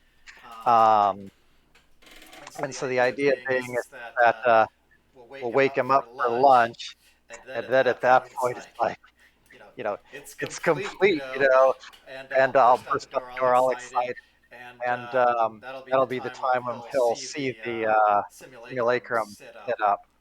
And at this point in time, you just kind of see his eyes widen, and then he kind of curls up in the back of the room. I told you I don't know anything. I told you everything I know. I go ahead and close the door. Um, Part of the reason why you're even seeing this is because you've earned your life in the first, we're rewarding your loyalty. As long as you make sure to never cross us in the future and leave this city, you'll have a long life ahead of you. He looks at you guys, and then he just like, you guys are crazy. I'm never coming back ever. So what do you do?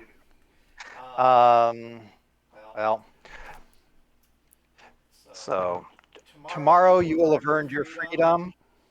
You must stay with us one more day until our plans are complete.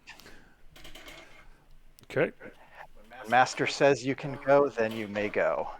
We shall take you out of the city, a few supplies, and you're free to go about your day. He nods. All right. So, all right. That being the case, we'll let him have his lunch, put him to sleep again. Okay. And okay, so now we've got the whole rest of the day ahead of us. Yeah. So do you do anything during the day, or are you just gonna fast forward? Either's fine.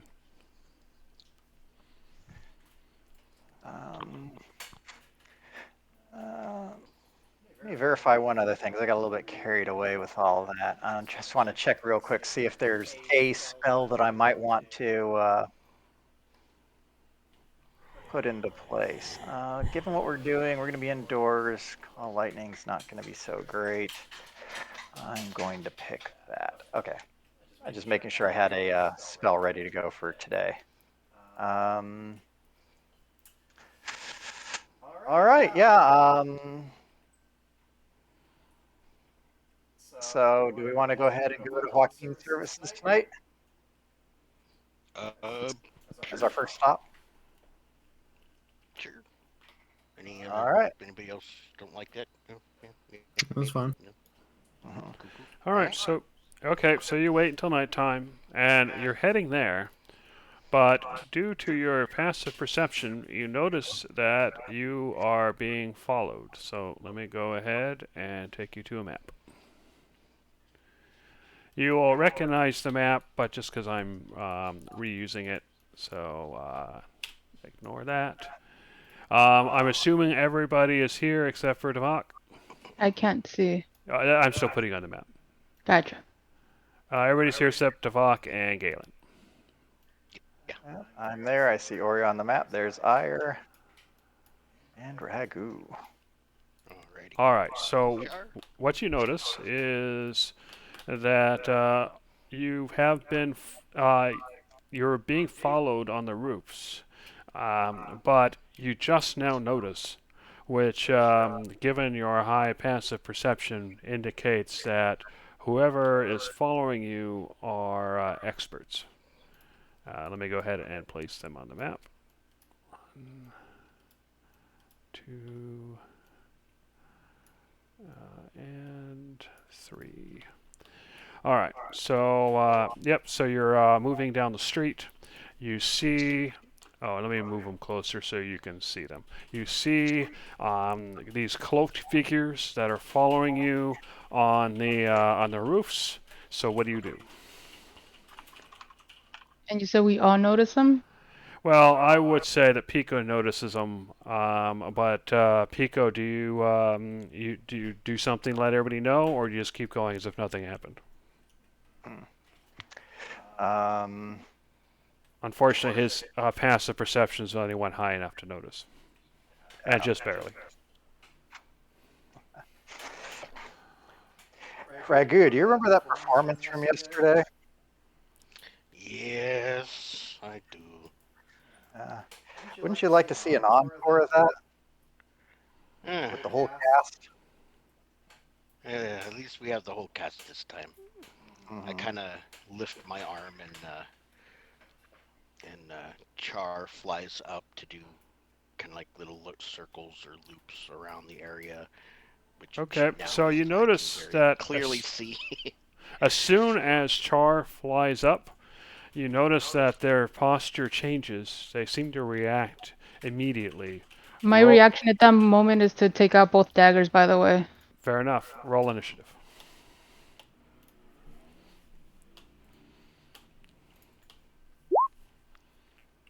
Of course, I roll horrible.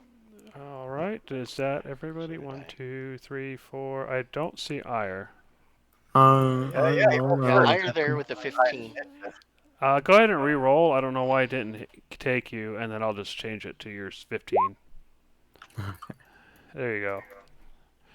It's now 15. All right, let me resort. Yeah, I don't know what happened. Anyway, so we're on round one. Ire, you notice these assassins on the roof. Everybody notices them now because once their posture changed and they started running toward the street, it became obvious. So what do you do? I'm guessing I'm not gonna be able to climb that roof, so I'll pull out a javelin and throw it at. Can I see him over here? Assassin one.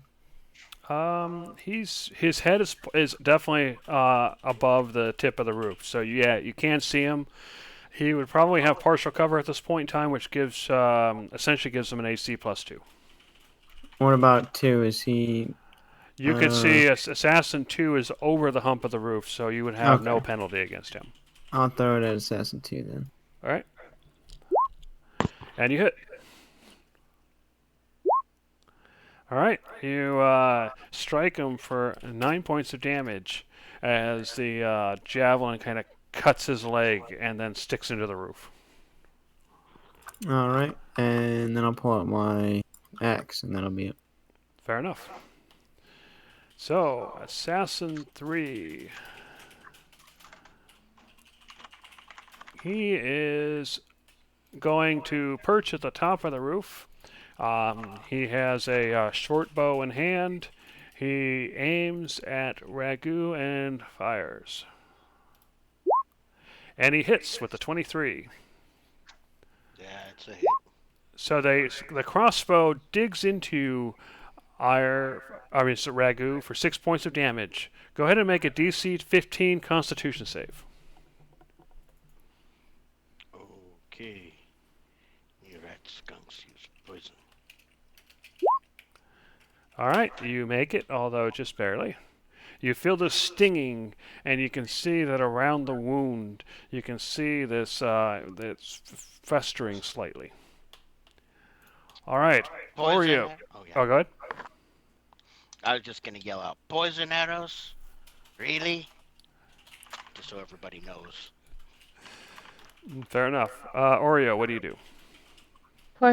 Two questions, I guess. Okay. How high is the roof from the ground that we're at? Let's see. These will probably be two-story buildings, so roughly 20 feet. If I have a climbing speed, does that mean that it won't penalize me based on my speed? Yeah, it just means that you'll just climb. You'll just climb that distance. So you don't get any penalties for that. That's right. Uh, And is this assassin 2 literally at the edge of that roof? Yeah, he's clearly gonna. Well, he's almost at the edge. He's clearly gonna jump off because he's running down the roof right now. Oh, Okay, I'll do this then. So I'll curiosity, I guess one last question, sorry. Go ahead. This these area here, is this considered like a area that I could duck under that the Yeah, there is assassin a bit of an wouldn't? overhang. Yes.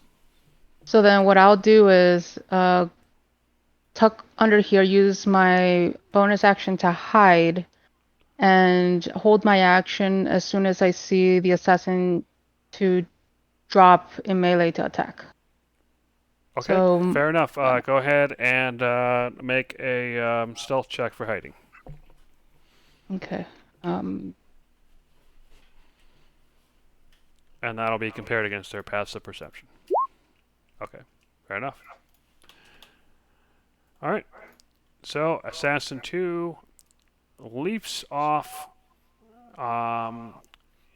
Actually, let's see. He would probably be smarter than that. So he is going to leap off and try to attack Pico from in the back.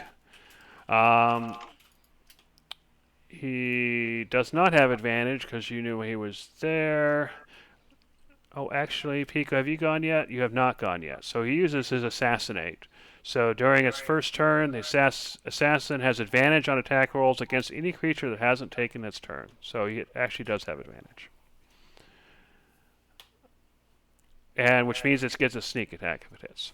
Alright, so he takes his 2 strikes with his short swords, both of which are critical hits. So his first attack does 11 plus his sneak attack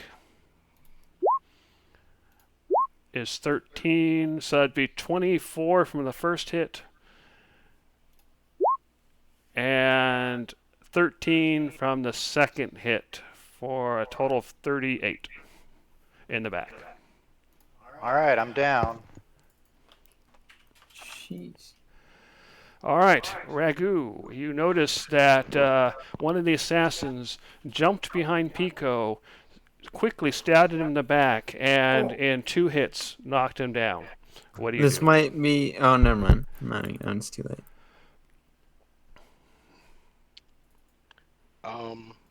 See, he's on the ground, so this is basically just like an overhang above him. Yeah. But there's a space in front of the overhang that he jumped down, but it's 5 feet, so yeah. I turn and run fast as I can to this point.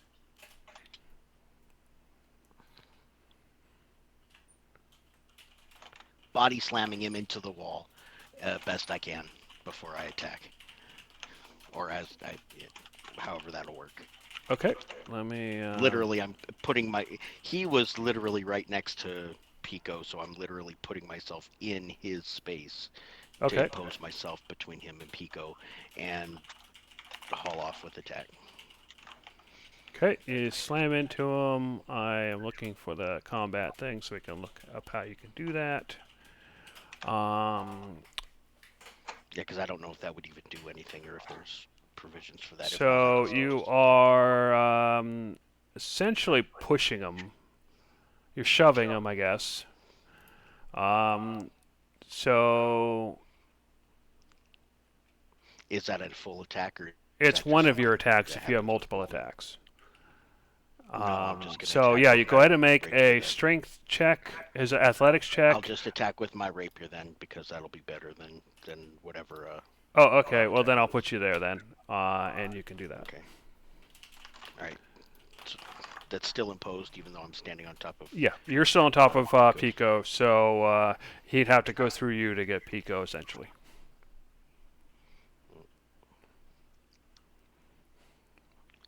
Char will swoop down.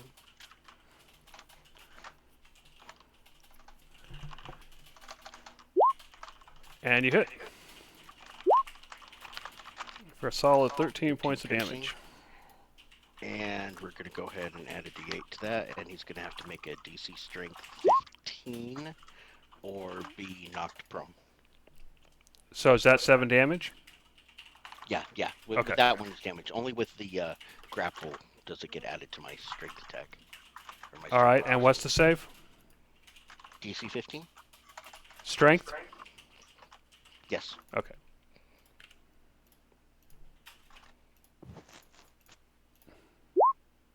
And he fails utterly, so he is indeed prone. All right. That means my second attack, or my bonus action attack, is also with advantage. That's true. All right, you definitely hit again. For another 9 points of damage. 9. Is that the end of your turn? Yes, that'll be what I have at this moment. Fair enough. All right, another assassin jumps or moves up the roof and points at Ire with his short bow because he doesn't notice where Oreo is. And with the 17, the bolt glides against Ire's shell and hits the ground without doing any damage. Pico, go ahead and make a death save.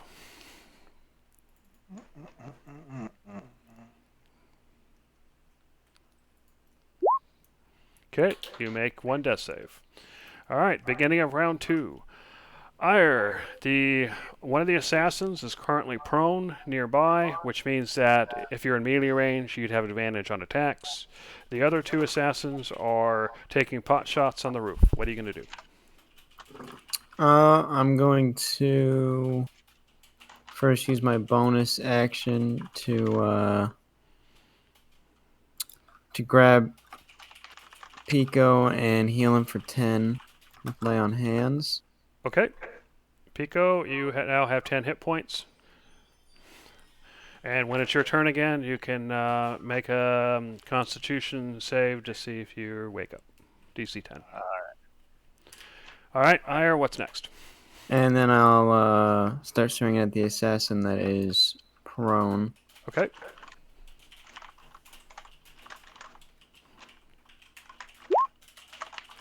And you hit. And you hit again. For 17 points of damage. Which is a lot of damage, but he is still alive and kicking. Is that the end of your turn? Yeah. All right. Assassin 3 is then going to... He pulls out his swords. He jumps down. He moves forward toward Ire. Oreo, you can actually take your held action now. Doing it with advantage because I'm doing it from hiding. You do have advantage, yes. And you also get your sneak attack if you want it. I know it's a held action, so I don't think you do. But anyway, go ahead. Yeah, okay. All right, that 15 does hit, just barely, though. So no sneak? Actually, I'm Because not... it's an action. Yeah, you're right. I think you're right. So, yeah, go ahead and take it. Now, quick question. Let me actually hold on. Give me just. I'm doing something with the ruler. Give me a sec. Yep. Okay. While I'm doing that, I'm doing wells from the grave, which means I'm just gonna essentially roll sneak attack, half of sneak attack to assassin 1. Okay, sounds good. So 3 points or 7. It's 7 unless he's resistant to necrotic. Okay. Yeah, no problem. So we did the whole 7. All right. Cool. Is that the end of your turn? Yeah. All right. End of your action. Now it's your turn And again. my action. Yeah. He hasn't gone yet. So actually, no. You just attacked him. So I think that negates your advantage from hiding. Right. So go ahead. Yep. I will go at normal.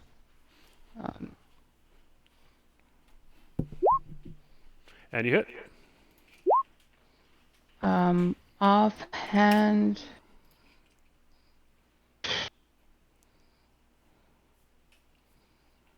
Oh man. I can't. Well, technically Pico isn't awake, right? That's correct. Ragu's Oh, on that spot though. Yeah, I'm standing right next to him, or right on top of him, or over him, not on physically on him, but I'm I standing right get next to it. I'm just There you trying go. to figure out if can I feed Pico a health potion for a bonus or no? I would say that you just attacked this guy. So you're probably focused on him. So, well, Okay. I don't know. He's right there. So yeah, go ahead. I'll say it's fine. That would be, I mean, she's close to these guys, so she's gonna want to save Yeah, him, yeah, considering that she doesn't know how much, if he's gonna wake up or not, so she's under the impression he's still down. that's fine. Um, so let me roll that. Hold on, give me a sec.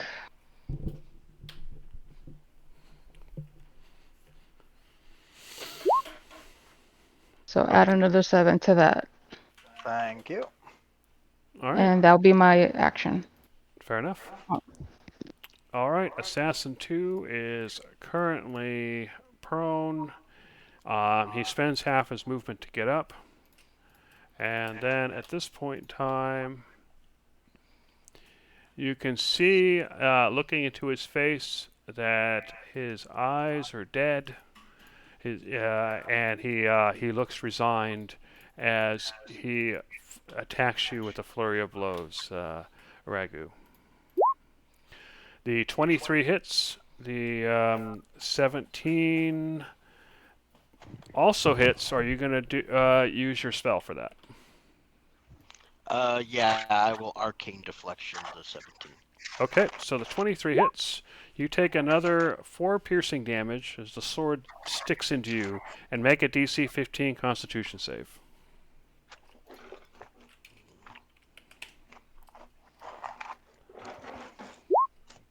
Which you make. All right, again, the wound festers and burns, but you take no additional damage. All right, Ragu, the guy just stabbed you in the gut. What are you gonna do? Char's gonna fly right past him, flapping in his face. I don't care how resigned he looks, he's gonna regret this. And you hit. Done for it's a hit. For Okay, 11. you punch him, and you stab him, and as you do so, he falls to the ground, and you can see his face now looks at peace. And as his body hits the ground, you see it catch on fire and burn to ash. Is that the end of your turn? Tricky little monsters. No, it is not. My movement, I'm gonna go ahead and take like one step over, and my bonus action against Assassin 3. Wait, you don't have like full movement to maybe, I don't know, flank? Oh wait, yeah, you're right. 2, 3. There we go. Yep. And now with advantage, my offhand attack. Okay. Or my bonus action attack. But even with advantage, he dodges your attack. Arrgh. Is that the end of your turn? That would be it for him. Or for me, yeah. Okay. At this point in time, the Assassin 1 runs and is going to attempt to stab you twice. And the 24 hits. The 12 is deflected harmlessly by your armor. He does 9 points of damage as he stabs you, and you have to make another DC 15 con save.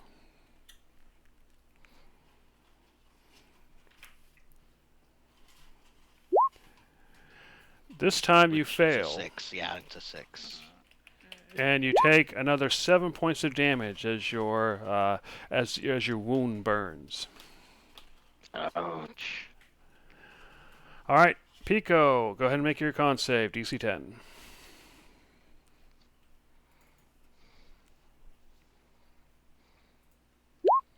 You make it. You are now conscious. You are prone.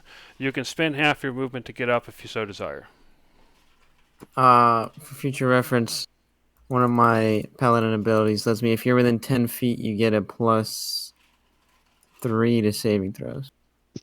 Nice. Oh, that's cool. That is very welcome. I don't think it All right. affected anything yet, but just for Yep. Well, what affected that? Yeah. All right, Pico. Yeah. You're Well- prone. Oh, go ahead. Well, +3 wouldn't have mattered. I rolled a 6 anyway. Never mind. Well, now we know. Anyway, That Pico, would've worked. what are you gonna do? All right. Well, I am going to proc feline agility. Oh, and you're too far away, Ragu, for that poison. So even if it was there, it wouldn't have worked. Okay. Anyway, yeah, go ahead. I'm procking feline agility. I am darting over here, scrambling up the wall. So I end up on the roof. I'm gonna run over here, drop down behind this guy, and booming blade him. Okay, and you took half your movement from standing up, right? Yeah, it's I guess more like, well, ooh, actually that's a question. With feline agility, Yeah, you I would mean- half your movement, and then you would double it or do whatever else with it. so given the feline agility, it'd essentially be like quarter my movement then, right? In this case. Yeah, I guess. It's half the base yeah, movement? I guess so. That. Okay. So yeah, in that case, I mean, that would allow me to move 16, and I only moved 1, 2, 3, 4, 5, 6, 7, Okay. plus I think technically the 4. Yeah. Yeah, that's fine. If you had enough, that's fine. I was just checking. All right, go ahead. All right. So booming blade. Oh wait, yeah, it's just a regular attack. So Advantage. oh yeah, that's right. Which you is good. desperately need. Okay, so that's the base damage, and then the D8 to go on that, so 10 total. All right, 10 damage. You should Good roll hit. just for the sake of crit. Or did you? No, I Or you did. didn't. Never mind. I crit failed first. Yeah, never mind. All right, is that the end of your turn, Pico? Yes. Fair enough. Round 3. So, Ire, Pico is now up and running around again. One of the assassins burned to a crisp. 2 of the assassins are still attacking. What are you going to do? Alright, I'm gonna run over to these guys. So, are you... Oh, I didn't even see this guy. Yeah. That's fine then. I'll run over here and... Does he get advantage because yeah, you can I were get flanking a him? flank? Yeah, you already get advantage from since he's flanked. So you don't have to Okay. reflank. Okay, cool. Alright. I'll swing at him. Okay, so both of those hit. Alright. So that looks like Ooh. 24 damage. Really good hit damage there. Yeah, big rolls. But he's still alive. Yeah, that's the end of my turn. Fair enough. All right, Assassin 3. He too looks resigned, but he is going for what he perceives to be the weakest target, which will be Oreo. At least in his determination. All right, so an 8 and a 15. The 15 would hit you, Oreo. Is there anything you can do about that? Would, but I use dueling. Oh shoot, what's the name of it? Hold on. Defensive duelist to add +2 to my AC, so both daggers go up to my face like a cross, essentially, to stop his attack. So AC is 17. Fair enough. So he hits your daggers instead of you, and now it is your turn. And I will return the favor.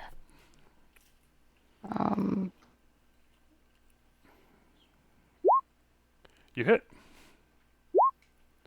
You do 10 points of damage, and another 10, which is enough to kill him. And as he falls to the ground, you see he looks like he's at peace, and his body burns, and a quick blue fire, and there's nothing but ashes left. Is that the end of your turn? No, I will go ahead and move and use my offhand to hit this guy. Okay. And you hit. Solid 7 points. And that's it. All right, Ragu, there is one assassin remaining. What are you going to do? All right, I'm just gonna swing up hard on him. That hits. All right. If this kills him, can I do a knockout instead of a kill? You can, but you suspect it won't matter. Okay. But this did not kill him either way. Yeah. We'll go ahead and just leave it at that, and then do the follow-up dagger. Okay, that hits.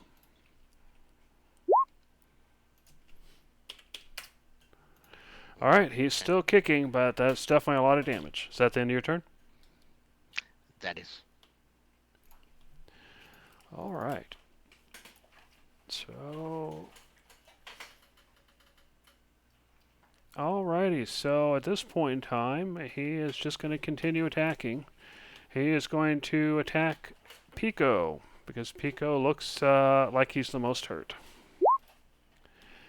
So a 19 would hit Pico. The 12 misses.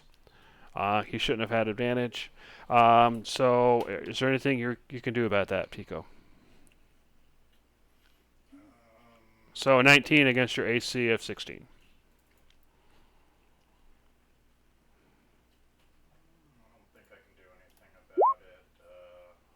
Okay. In that case, he stabs you for 5 points of damage and make a DC 15 Constitution saving throw. And you are out of range of Ire's effect.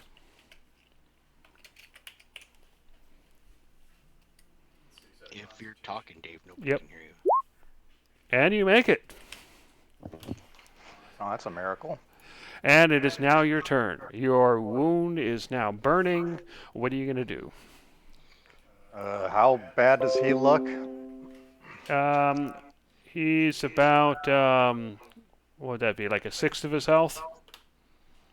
Well, I'm going to go ahead and just stab into him as hard as I can. Try to proc Booming Blade. Okay, 19. that hits. So 10 plus the D8, 15 points. That is just barely, but is enough to take him out. He falls to the ground and burns to ash. And as this occurs, it occurs to you that these assassins were definitely tougher than those thugs you were fighting before. And they also looked different. Dude, the thug that Pico and I had seen the prior night, nothing in resemblance? Nothing at all. These look completely different. And the way they fought and acted was very different. In fact, those thugs actually cared about their lives to some degree. They tried to run away. They would have tried to avoid dying for the most part. But these guys were resigned to their deaths. Okay. Okay. Go ahead, and so you continue the way. Are you? Sorry. Are you going to continue toward Waukeen's, or are you going to go back to your apartment?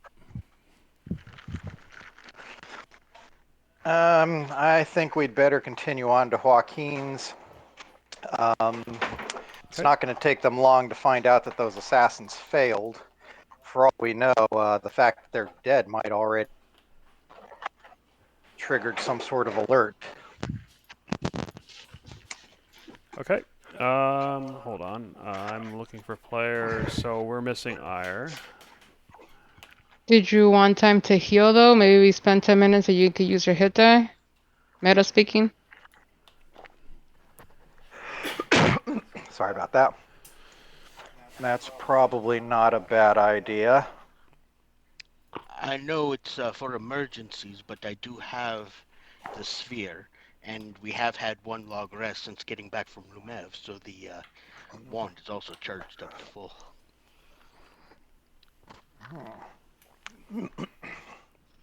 Yeah, either that too. That's not a bad idea.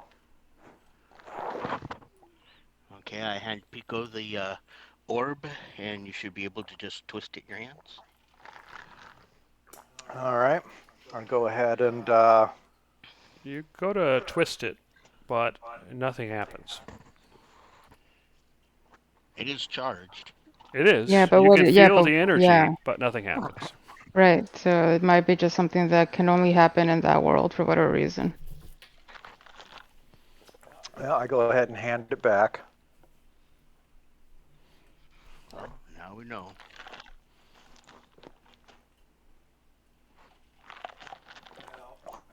I have an alternative.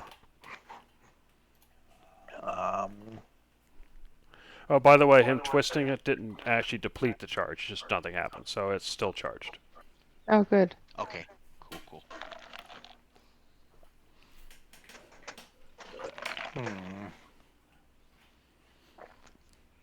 There we go. Oh, I'm assuming you guys are doing this before you arrive, but we've already switched maps, so just go ahead and do your thing here. yeah. Give me just 1 second here.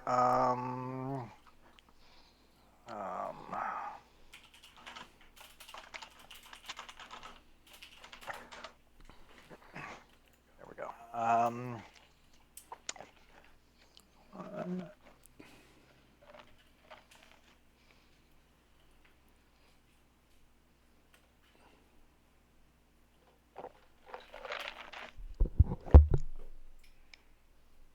Okay, there we go. So I'm going to go ahead and cast Cure Wounds Okay. at level 3. Okay. And then, let's see, then I get to add a D4 to that. Although, And don't forget, you can spend hit dice if you guys spend 10 minutes per hit die if you want to use that to supplement. Is there any chance that we can also use Galen's kit in this, or are we assuming that he's just not with us at the moment, like for sure in game? No, it's fine. He can probably use it. Just let me go and bring up his character so I can subtract the uses. So who's Does anybody he remember using his it on? formula? I would assume both Ragu and Pico, just because it's a new day, so they could do it on both. Okay. Yeah. So healer's Okay, kit. okay. So I'll subtract 2. So you guys can then roll for yourselves. I think it was a Yeah. Does anybody D6 remember what his plus. formula is? It's D6 plus his. I know it's he uses part of the math as the max number of Yeah, hit it's dice that D6 you have. plus the maximum number of hit die plus I think 4. 4, right? Yep, that's what it was. So That's yeah, his Okay. position, So his and you attack get to damage. re-roll. Or sorry, if you get a 1, it's a 2. right. So just roll 1d6. Yeah, Yeah, so 1d6 and then plus 9. Oh, 10. I mean, sorry, 10. so, So 4 so plus that would be 10 14 is for you, 14. Pico. okay, that actually tops me off. And then Ragu, it looks like 13 for you.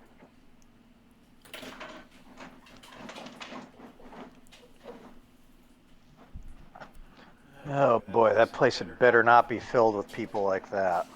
Ragu, did you want to spend 10 minutes, again, metagaming speaking, so you use another hit dice, or are you good with that? I will go 10 ahead and minutes roll is not a, die. yeah, hit dice, I mean, I would rather you be a little bit more full if you can, but wanted to ask. And that's good.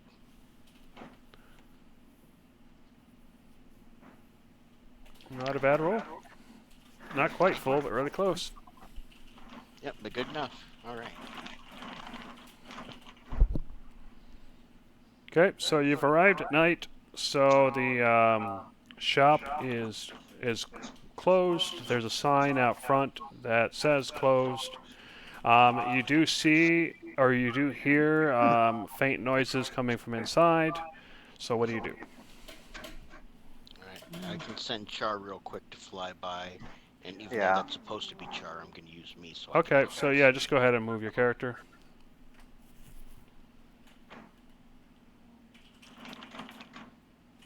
Oh, why is as that he's door flying open? by. That is weird. Let me fix that. Oh, jeez. Go ahead and stop real quick. I apparently didn't finish. Sorry. Okay. Ah, jeez.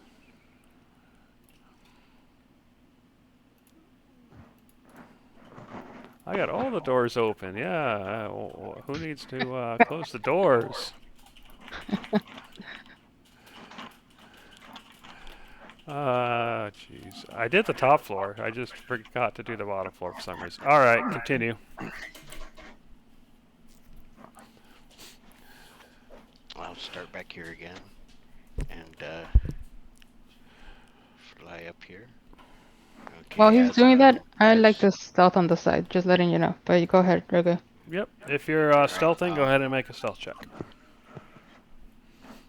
As Char is flying by, I very quietly mention there's one thug in the main room. Are there windows on the second story? There are. Let me go ahead and move you over there. Oops. There you go. All right, You should be able to move Regu. all right. Wait, is this the building or is this the building? Oh, wait. You can see through it? No, you should I can, see black on I one can. side. So yeah, the building's right here. Oh, okay. So as I fly around the Anyway, corner, okay, there's. Pete Oreo, you come around the back and you see trash on a water barrel, broken crate. You see a back door with a small porch. That's a porch. It's not an open door. Just want to be sure. No, it is an open door. Okay. I'll I get did this right not see an one of open these door. days. There you go. Cool. Thanks.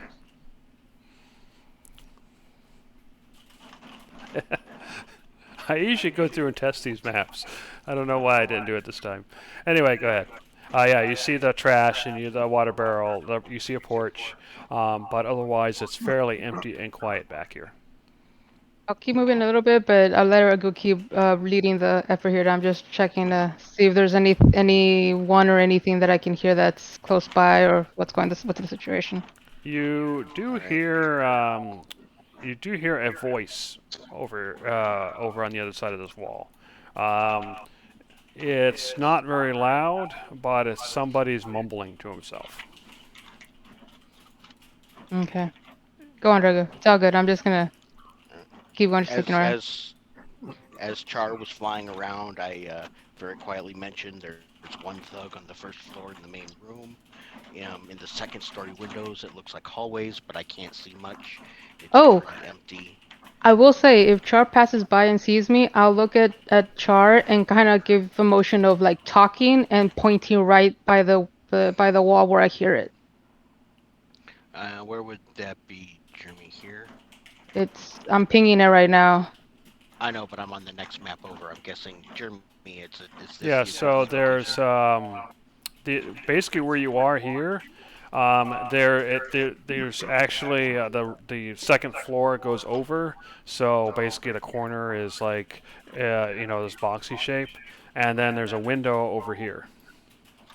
Okay. But So yeah, I'm at that window there's now. there's no wall there. It's just like it's basically an overhang. Okay. Does that make sense? As long as I'm in the right spot that is mirroring where she was on the second story. Yeah. So here, maybe I'll draw it out. Draw shape.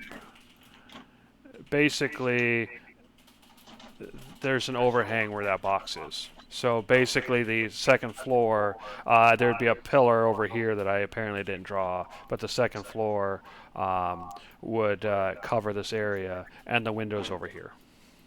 Okay. I kind of fly by there and just kind of shake my head. I see no one. Empty. Does that make sense, If that's Oreo? a second, sir. Well, I mean, I'm just trying to relay the information as I'm passing by around, right? So I'm just letting you know that I hear talking behind me. in the wall or the area that's like inside. And I know you're not in the map, but that's what I'm just trying to relay. Since you're with the others, you can maybe just let them know that's kind of the intention she went with it. Not a problem. Yeah, from the second story, uh, Char doesn't see anything, but there might be people on the first floor. The first floor, the only windows that I could see were the front, and there was only one thug in there. If you want to go ahead and bring me back to where everybody else is, Jeremy.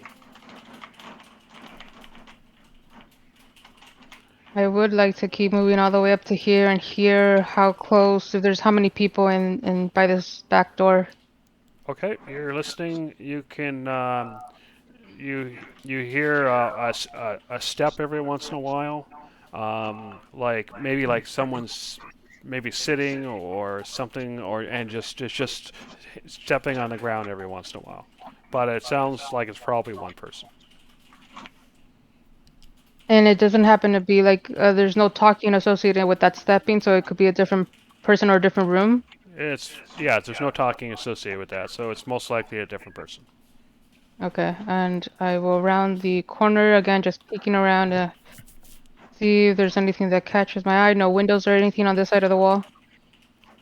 There is a window up here, but it's recessed. So basically, it would actually be like over here, but on the second floor. So basically, the first floor goes up, and then there's a recess where there's a kind of a flat portion of the roof on the first level, and then a window. Okay, yeah, but it's not really in the first floor. She's not gonna try and look through that. So, okay, fair Yeah. enough. I will go back. I see Ira there, and I say, well, if you wanted to come, you could have just said so. Oh, by the way, Ire, since you came up on your own, go ahead and make a stealth check. And I think you get disadvantage Oh, because no. of your armor. Don't you use your? No, I have Oh, no, you mail. can't. I Oh, have okay. mail. And then no disadvantage, but you still have to make a stealth check. You got this. Come on. Okay. Yeah. Yeah, you're there he is. Hey. Hey, he doesn't appear that he's alerted anybody. Well, again, next time, tell me and we can come together. And here, Maybe we Raku, should get. putting you back. We should probably head back to the guys if we want to come up with a plan. But it sounds like maybe there's the person we want might be back here, but there's only maybe one person we'll have to get through. So let's go back. Uh-huh. Okay. I share more specifically now the pieces of information that I got from the back and what I suspect might be maybe one person in the general area where this individual is if what the information you guys have gathered is true, which is that the Renfro is in the back. Okay, and yeah, I said there was one thug over here in this front room. In the back, that's all I could see, and I couldn't see anybody from the second story windows. You said nobody on the second floor that you could see? Correct. All right. Do we want to try and go straight for the boss? I mean, a question, Jeremy. I didn't mention this when I was back there, but did I notice if the door was locked? The one in the back? You're pretty sure it was, yeah. Mm. The big door was probably locked because it definitely had some big locks on the back of it there, and then the smaller door was also locked. I But mean, that's what you would expect. right. So if for whatever reason it's not our night when it comes to opening locks, then we might want to go the more lengthy path, which is going through the second floor, but that means trying to get everybody through there too, which becomes a little bit more complicated. Well, we do have the next door building, and this is a really narrow alley, so if we can get a way in, we could probably bring people up on the other building where noise is a little less of a concern, and then across the roof, we just need a small plank or short plank or something. Actually, it's so narrow, it might even be possible to step over it. Well, I mean, it's a hex, which is 5 feet, Well, but it's not a full hex. notice that both buildings actually intrude in. That's probably more like 3. I will still say DM ruling on that one. I don't know how narrow that alley really is. Yeah, the other thing is that the roof on the top of this building also overhangs a bit, so it probably goes out maybe here. So it is a So lot that's narrower than that? probably about 2 feet between the roofs. Okay. More than that for the alley. The alley's more like 3 feet or so, but the gap between the roofs is 2. Of course, at the edge of the roof isn't super strong, so you got to factor that in.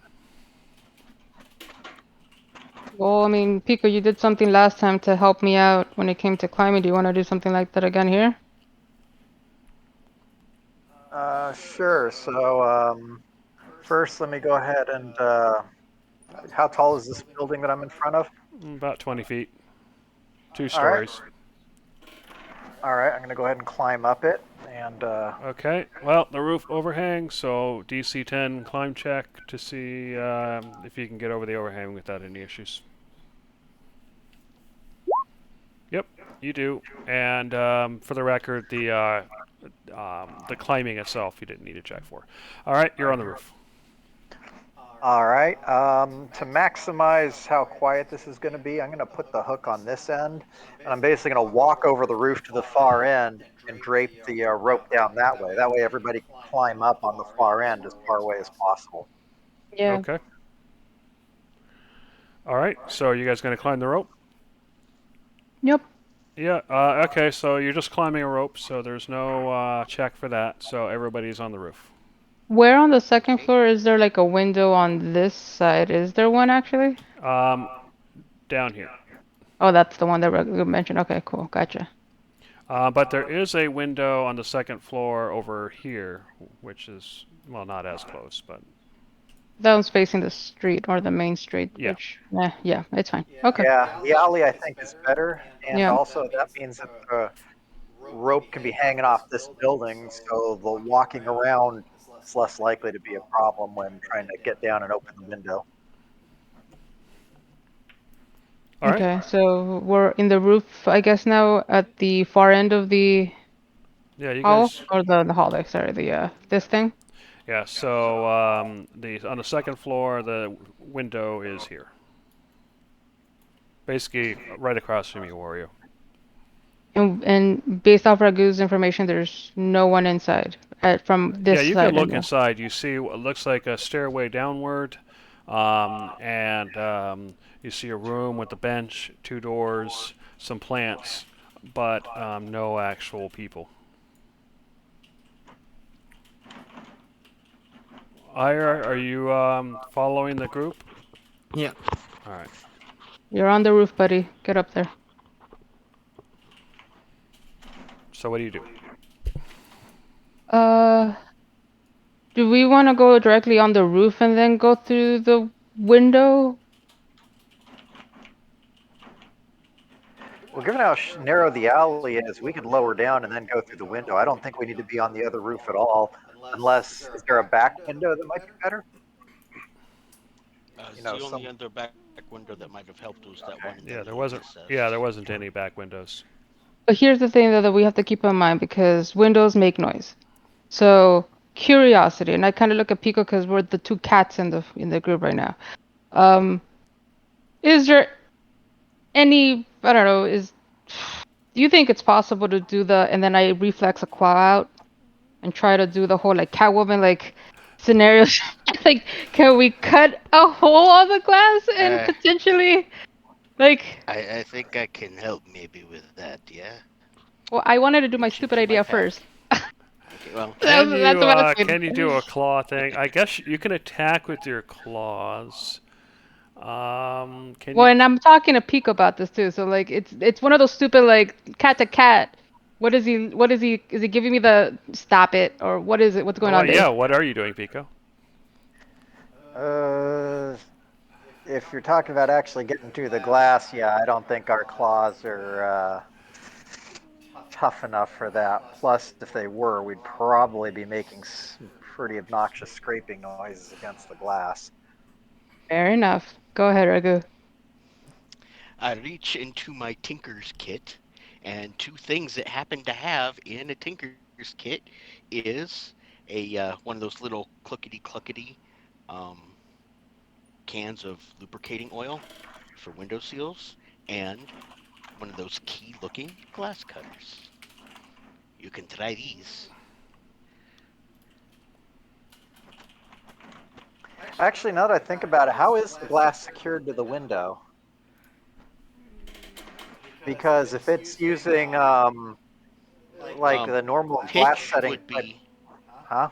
Yeah, I was gonna say nowadays in modern times we use caulking, but a lot of times back in medieval time, one of the building constructions was pitch. And even now, that caulking can still be scraped out. So actually, if that kind of stuff is accessible, Oreo's idea could actually work. Yeah, and pitch would actually be easier to dig out than Well, caulking. this is a fairly rundown shop, so yeah, I would say that kind of whatever substance they use to to hold the window in, it would be accessible. It's kind of like a burnt tree sap. It's sticky and gooey. It stays that way, but it'll hold a window in place. It's Yeah, like I mean not dry there I caulk. think there would be some gaps to put the glass, to kind of slide it in. But yeah, one side definitely will have it can't fit in snugly everywhere. And yeah, they use some sort of caulk-like material to kind of fill in those gaps so that it's firm. But it is all accessible because it's kind of worn because it's an old building. All right, so I'll gesture along the side, the top, and then down the other side. I'll point at the bottom and shake my head, and then I'm going to put my hands against the window and kind of ease the top back further from the lower one, kind of a tilting gesture. So are this you miming what you're going to do, or are you actually trying to do it? No, I'm He's miming it. Okay. miming to her. Okay, Yeah. go ahead. Yeah. So yeah, again, I'm tracing my finger along the side, top, and other sides, three of the sides. The bottom one I'll point at, shake my head no, then use my hands against the glass, and then ease away from the glass, my top hand coming back faster than the bottom one. Using Ragu's stuff? Is that the Well, the idea? you can either try using one of my picks or something as a scraper, or you might be able to get your cat claw in there as a scraper, but you'll just cut out the pitch on the top and the two sides, and then the glass will fold down like a drawbridge. Is what he's trying to say. Yep. Okay. Yeah. I Um, mean, I don't know the that's technicality, guys. Sorry, this D&D is supposed to be fantasy for me, so I couldn't really give a shit about all the technicality. all right. I'm just All right, gonna go but ahead yeah, you can and do what use your I claw and or my scraper and then just dig out the goo around the window. yeah. Your So claw I'll might be I'll better because I'll, there's nothing to drop. So I'll what? go ahead and follow his instruction as close to the T as I can.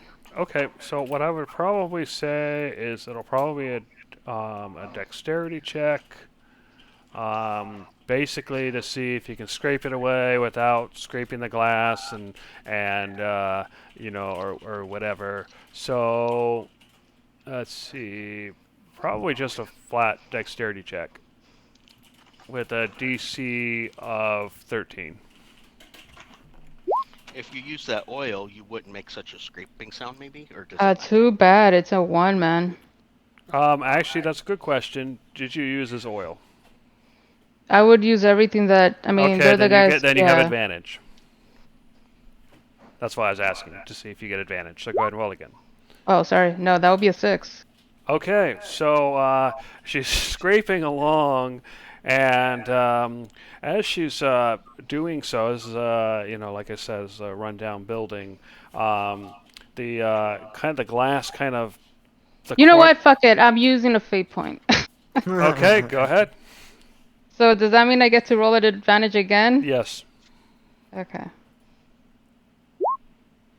Okay, yeah, she scrapes it out, and the glass has come loose. What do you do? I follow whatever they said to do to make sure that I guess it doesn't completely fall or whatever. Okay, so yeah, you kind of pull it away, and so it's in your. The glass is now in your hands. What do you do with it? Is it? Am I strong enough to hold it, or can I? Someone help me just. Just I just She's reach not over, that. hand it to me, Yeah. or what?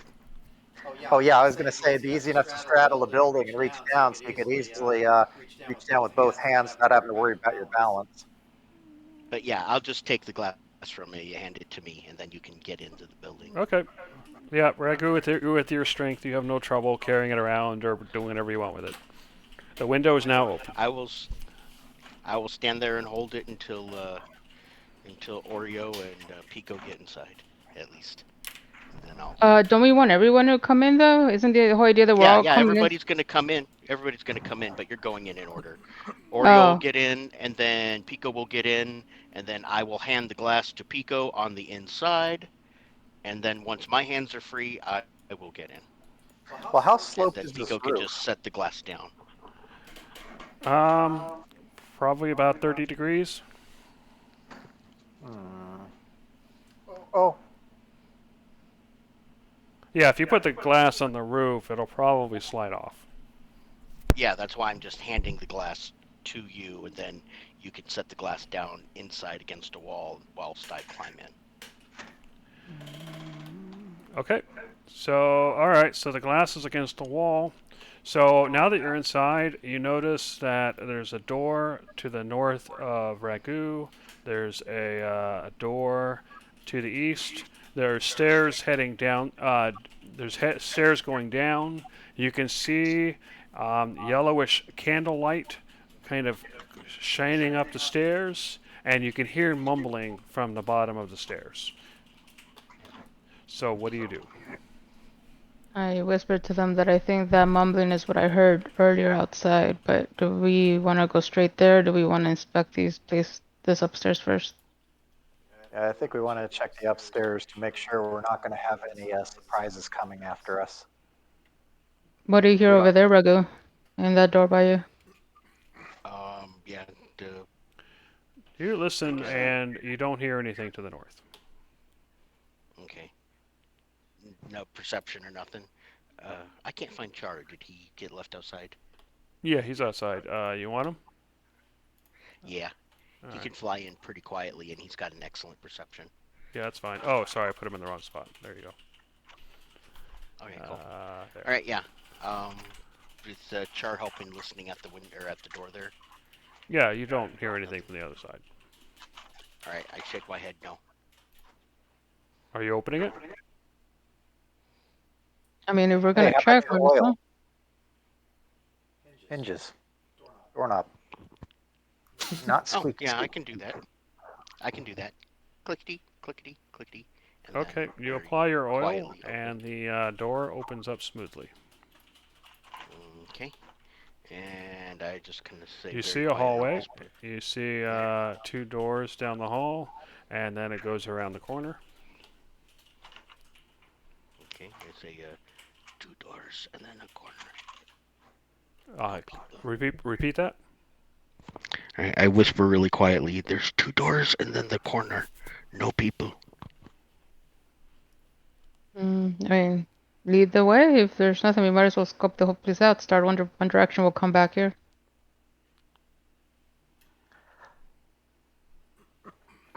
Okay. Listen So at what do you do? this. We'll go ahead and listen at the first door. Oreo, if you got a better listening, or Pico, if you got a better listening. I've Uh, only got perception for that. I got a +8, but I don't know if you can give My advantage with perception Char. is 0. Well, you listen at the door. You don't hear anything on the other side, and you're pretty sure that there's nothing to be heard. Okay, I'll go ahead and um, Are you opening it?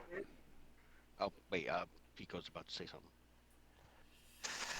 Sorry, say that again. yeah. Do what do we plan to do with the boss? Um, well, I'm under the impression we can have him sign over the document and then we kill him, or we wind up just killing him and forging his name on the document. Either way, the more dead, the better. Actually, that brings Unless up you a had a different question. idea. Do we um, do we know the state of the deed for the apothecary? You I mean, you only know what the thugs told you. now, okay. Now, as far as the deed, is it actually something that normally requires a sign off, or is it basically just, the bearer? 'Cause, I mean, as far as I know, the lady wouldn't have signed her property over to anybody. Wasn't that why they needed to kill her? Um, that's right. So, as far as you know, the owner of the documents owns the place. You don't have to sign it yourself. However, legally, you're supposed to have a magistrate there during the sign off, during the exchange process. Although there are legal methods to get around that if, say, the person dies unexpectedly. Which is probably the approach they would be taking. So yeah, I don't think we need him. I don't think he'd be likely to cooperate. And if he's working with the government officials, he might be able to tip them off that this is under duress and somehow make us into the bad guys. Yeah, so yeah, just death to the old lady murderers. In that case, I've got an idea. I'm going to get very, very tiny, even tinier than usual. I am going to turn into a flea. A bee? A Oh, flea. flea. I actually can't turn into a bee because they can fly. Okay, fair enough. And being flea size, I should have no problem fitting under the door. Okay, so you're gonna go under which door? I guess, whichever one's closest. I guess this Ragu's in front of it. Okay, so you go Yeah. underneath, Yeah. and oops, sorry. Crap, I can't get you. There we go. Stop. There, you went through. Nobody All else right. is there, so I was just trying to drag you through. Okay, it looks like a washroom. Yeah, definitely. It looks like a lavatory. Okay. So I'm gonna go ahead and crawl back out. I'm gonna climb up near Ragu's ear and tell him that it's a lavatory. If you understand, nod your head. I nod my head. All right. I'm then gonna go ahead and go under the other door. Okay, you do so, and you see a thug who seems to be thumbing through some books. Okay. And just books. If I look around, do I see anything, other documents? I mean, You don't see any documents, and the books themselves, um, they look like some sort of reference books. all right. I'm going to go ahead and pop back under the door. I'm going to crawl up to Ragu's ear again. One thug, two beds. Um, doesn't seem like the assassin type. Actually, looking at the door, does it swing in or out? It would swing out towards you. Perfect. I'm going to whisper to Ragu. We might want to find something to block this door so that the thug can't get out. I nod, and then I come back over this way and very, very quietly whisper into Ire and Oreo's ears. There's one thug in here. We need to block the door. Sure. See, if it opens out, then all we need to do really is put a wedge in front of the door. Maybe if I can freeze the hinges, but that's something you want to do very quietly. There is a guy directly on the other side of it. Oh, oh, um, in my alchemy kit, do I have any metallic corrosives? Any sort of acid that would just I weld the hinges can together? help you with that because I have a vial of acid that we picked up from Lumev. Awesome. Would that acid melt the hinges to prevent the door from opening? Yeah, I guess it would. It came from one of All the right. animals that I mean creatures that we faced that had acid on them. Oh, nice. So Okay. just a couple of drops of acid on each hinge, and then a little bit more right where the metal plate of the doorknob and key meet the door jamb. You know what I'm talking about there? Yeah, so basically just mark off that you've used um, it was fairly small, so you used a quarter of your acid, so you have 3/4 left. Okay. Thank you very much. That was very helpful. Hmm. Okay. And yeah, so the acid will kind of melt the hinges and the doorknob, so all of that's stuck. We'll go ahead Yep, and you can see the those are the little, you can see a little smoke coming off it, but it's not enough to cause any issues. And listening through the door, nothing's changed on the other side. cool. Okay, let's get around the corner. All right, Pico, what are you doing? I guess I'll start with the first door on the right. Okay, you go in and you see what looks like some sort of small um, uh, closet, storage closet. Sorry. All right, I'll pop out of there. I'll crawl up to the ear. First door to the left, this one here, is a Okay. small storage closet. Okay. Small I'll, storage closet, no people. uh, no people. I'm Okay. gonna check the first door on the right here. This one, Over here. the one I'm pinging by. Okay. All right, you go inside. You see a thug kind of sitting on one of the beds. Um, he's just kind of just relaxing, but he's definitely awake. Okay. Do these shelves have anything of consequence? It appears to be the same kind of material. They're mostly empty. You see a couple of books, but nothing that looks important. Okay, I'll pop back out. Okay. Okay, first door to the right, one thug, two beds, nothing of importance. Does the door swing out as well? It swings toward the hallway. Yeah. Okay, door also swings out. I'm gonna move to the third door here, or the second one on my left. Okay. You go inside and you see a small room. You see what looks like some sort of cupboards or shelves. They're currently closed, and there's a lock on it. And you also see a box, although the box looks pretty plain. Okay, I'll pop back out. Okay. Um, and let's see. And Oreo did see me turn into a flea, right? I assume so. Yeah, I mean, unless you wanted to hide, I don't get what the question's coming No, from. I'm just making sure. I didn't want it to be like, oh God, bug. I mean, just for the sake of shits and giggles, she'd probably attempt to try and squish you, but no. You Well, can make an basically, attack roll. I well, said pretend. It's one of those like about to swat and she stops Okay. in midair. Fair enough. Anyway, I'll go ahead. climb. I'll climb up and say, ha ha, you got me. Second He door on the says, left. "Ha No, I'm saying that to her directly. That's the I reason I was can't, That's asking about this. I was but I going don't to her understand. ear, not yours. But I can't understand. It's Oh Regu here crap, in you're LA. right. I'm I moving on. I'm playing translator. Yeah. But yeah. yeah, yeah. Once I realized I that, I say, switched gears, and yeah, and I say, tell Oreo, second door on left, locked cabinet, in an ordinary box. Cabinet may have our paperwork. okay. I repeat that to Oreo. You know, second door, locked cabinets, locked box. Make sure it's not got our stuff in it. And then finally, I'm going to check the last door.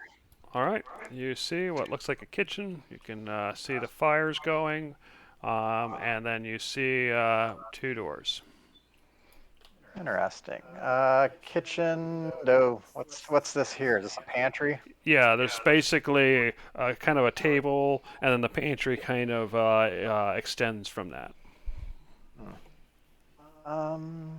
While All he's right. doing that, Ragu, while you were still close by, I'm not gonna whisper where you're like Yeah. half a mile away or something, but Sorry. did he say that there was somebody in here? Yeah, there was um, the room over here had a person in it, and the room over here had the. Right, that had the thing on it, but the one that had the person in it, did you want to Yeah, do the same situation with the acid? I was gonna ask, do we want to keep using your acid for this? It's fine. I mean, if it's only, I mean, like it's only got essentially three more uses if we're gonna do the same thing. But I'm just saying, like, if it's gonna help with it, then might as well just do it as long as you tell me where you need the thing and here, and I pass you the vial, and you can go ahead and All right, and then I point you to the room that has the locks that need picking, So, and go ahead and. which door do you acid? not the Um, one with the stuff I'm gonna have to pick later. yeah, this is the room with the Yeah, stuff that Oreo's gonna go pick, Okay. and then this room here, there's a door there, this, right, Jeremy? but you said that there was somebody with a person here, or is that where Pico is right now? Um, this is the door that Pico's in right now, right, Pico? Yes. So then this And is the this one is that the has the door right person. here. Okay. Yeah, that first door on the right's the other thug. Okay. Well, you guys Yeah. can take a quarter of your acid and do the same thing again. So you've done it once, so there's no. Yeah, you can do it another time, no problem. Okay, All yeah, I'll right. drip the acid and very sparingly, but make sure it does its job. And Right. then I point the door over here if you were gonna go in there But do I now. do that now or do we want to do it after we deal with the boss? I feel like that's something that we can deal with after. All right. Well, we don't know what's coming. I mean, we might wind up running out Oh. or assassinating the boss, or if the building I mean, if catches on that's the fire. case, then I guess I might as well start doing that while Pico's in that they're looking, or do we want to wait until Yeah. he's out? You can start, and I can always catch you if something happens.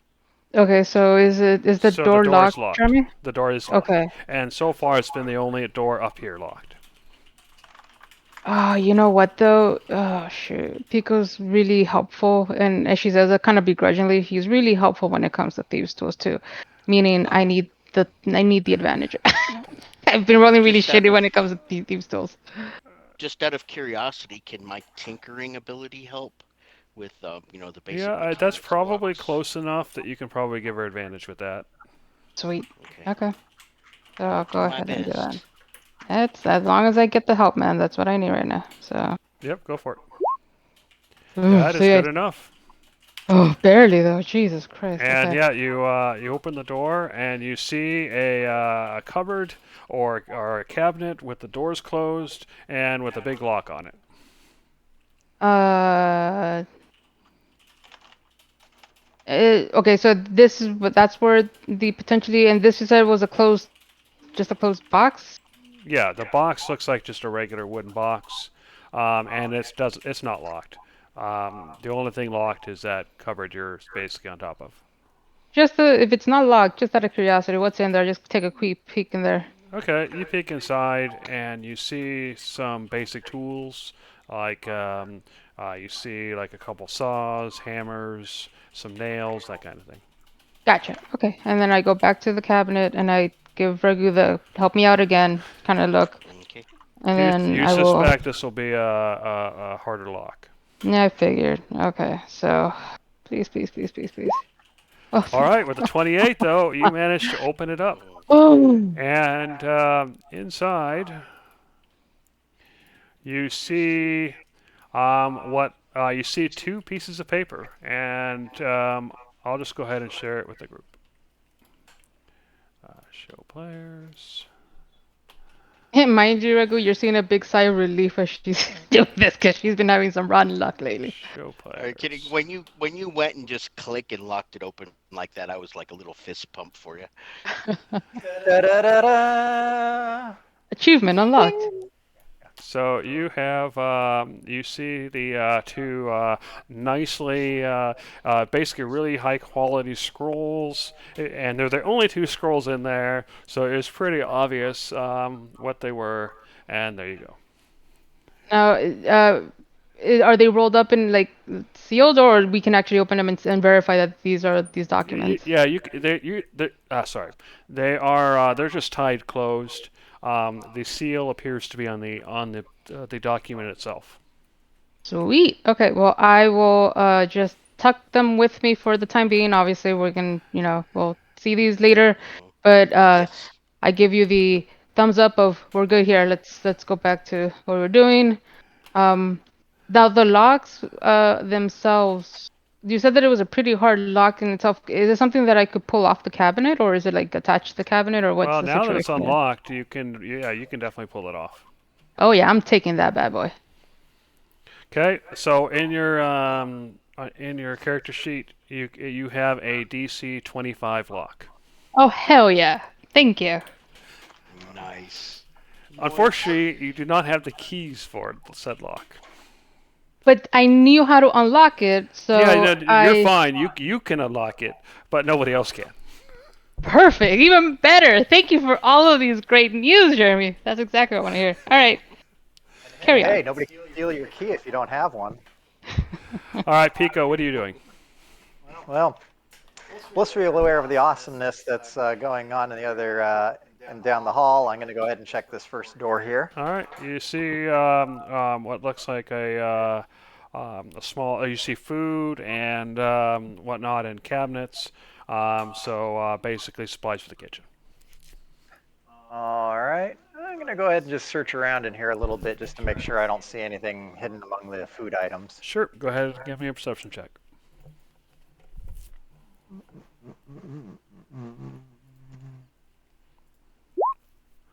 Nope, nothing but food. All right, I'll check the other door. All right.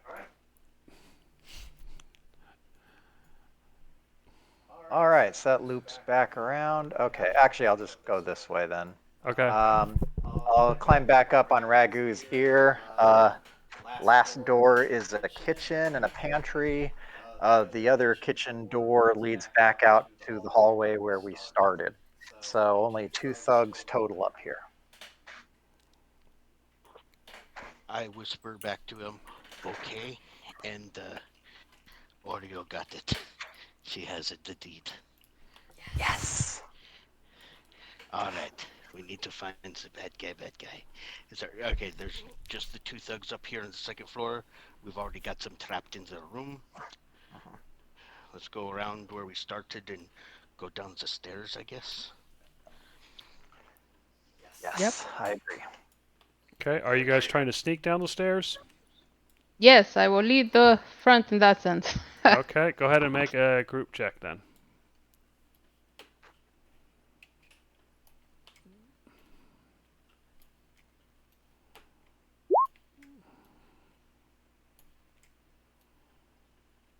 Okay. Well, we got one check, but everybody else has to roll. I know, I'm having some sort of computer delay. Wait, is that where we're okay? I did not know that's where we moved to directly, but okay. Yeah, you guys you said you're going down the stairs, so that's where that leads. Gotcha.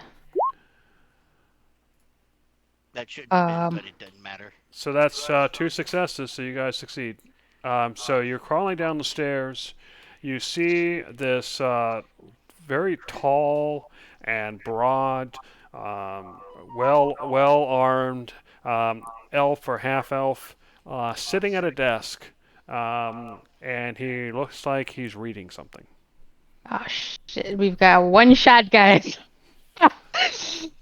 uh, Somebody All want right, to tackle well, him? if this is our guy, one thing I'm going to do is I'm going to kind of run up his clothes and kind of get up near his collar. Actually, and I will take out both of my daggers in that stealth move, Jeremy. Sure. Okay, you got your daggers. You guys, Red, I'm blue, and assuming you're at the top of the stairs, basically looking down, and you can kind of see him there. okay. I So didn't know we were like exactly in the landing, and he, for whatever reason, didn't hear anybody coming down. Yeah, we're not. Our tokens are there, but we're not necessarily around the corner. Thank God. Okay, I was just a little petrified. We were just already there. All right. Uh, So what do you guys do? I mean, we can just haul in and take them down. I mean, we already kind of discussed we're not making any kind of this conversation here, right? Yeah, this isn't a big conversation. It's attack him, block So, the door. uh, in that case, then I will uh get as because I want to see the distance just to This be is the sure. only door to the first floor that's there, right, Jeremy? Yes, it's the only door you see. Okay, so yeah, attack him, block that door, very quick. That's it. Okay, well, in that case, I will go down first because using the height advantage here, I will use both my daggers to throw it at him. Okay, Hopefully, so what? my aim is at the neck. So the If you question I have for you guys is, do you want to try to do a surprise round, or would you rather have somebody initiate the attack, and then we begin combat? um, we can go for the surprise round. We can all do something. Pico's going to be running across the floor. I can do a major attack. In position. Instead of throwing your daggers, you might want to do a major attack, or maybe if you want to just use your acid to So if we're seal going to do a that surprise door. round, then everybody roll initiative.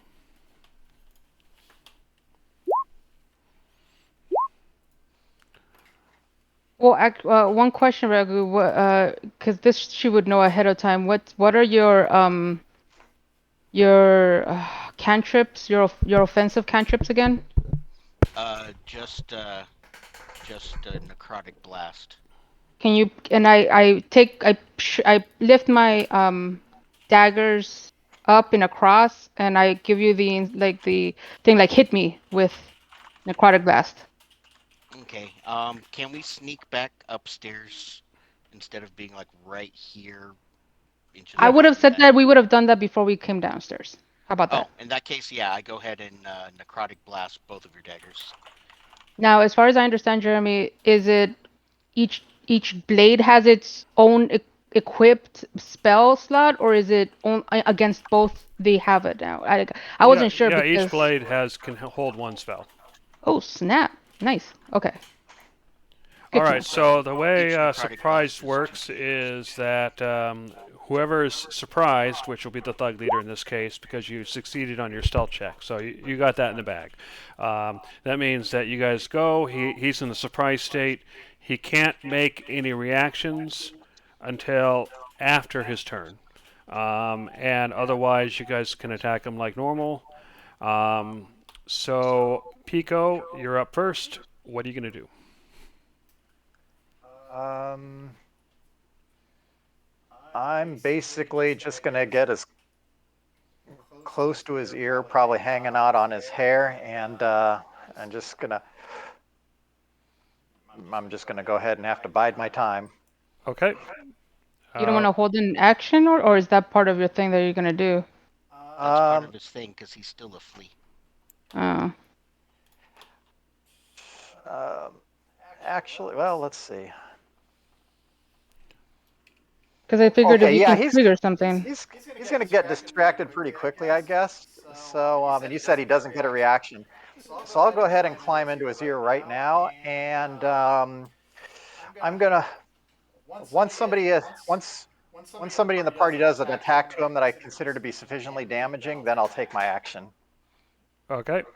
So we're gonna skip his turn because he's surprised.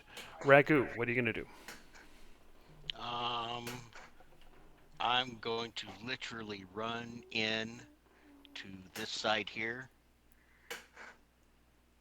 and Charles swoop down with me, and then get over here, giving me help, and I will attack this guy. Okay, go for it. Okay, one advantage, swing away, And you hit 28. All right, for 12 12 points of piercing damage. and 5 more damage. Okay. and a DC 15 strength check to not go prone. All right.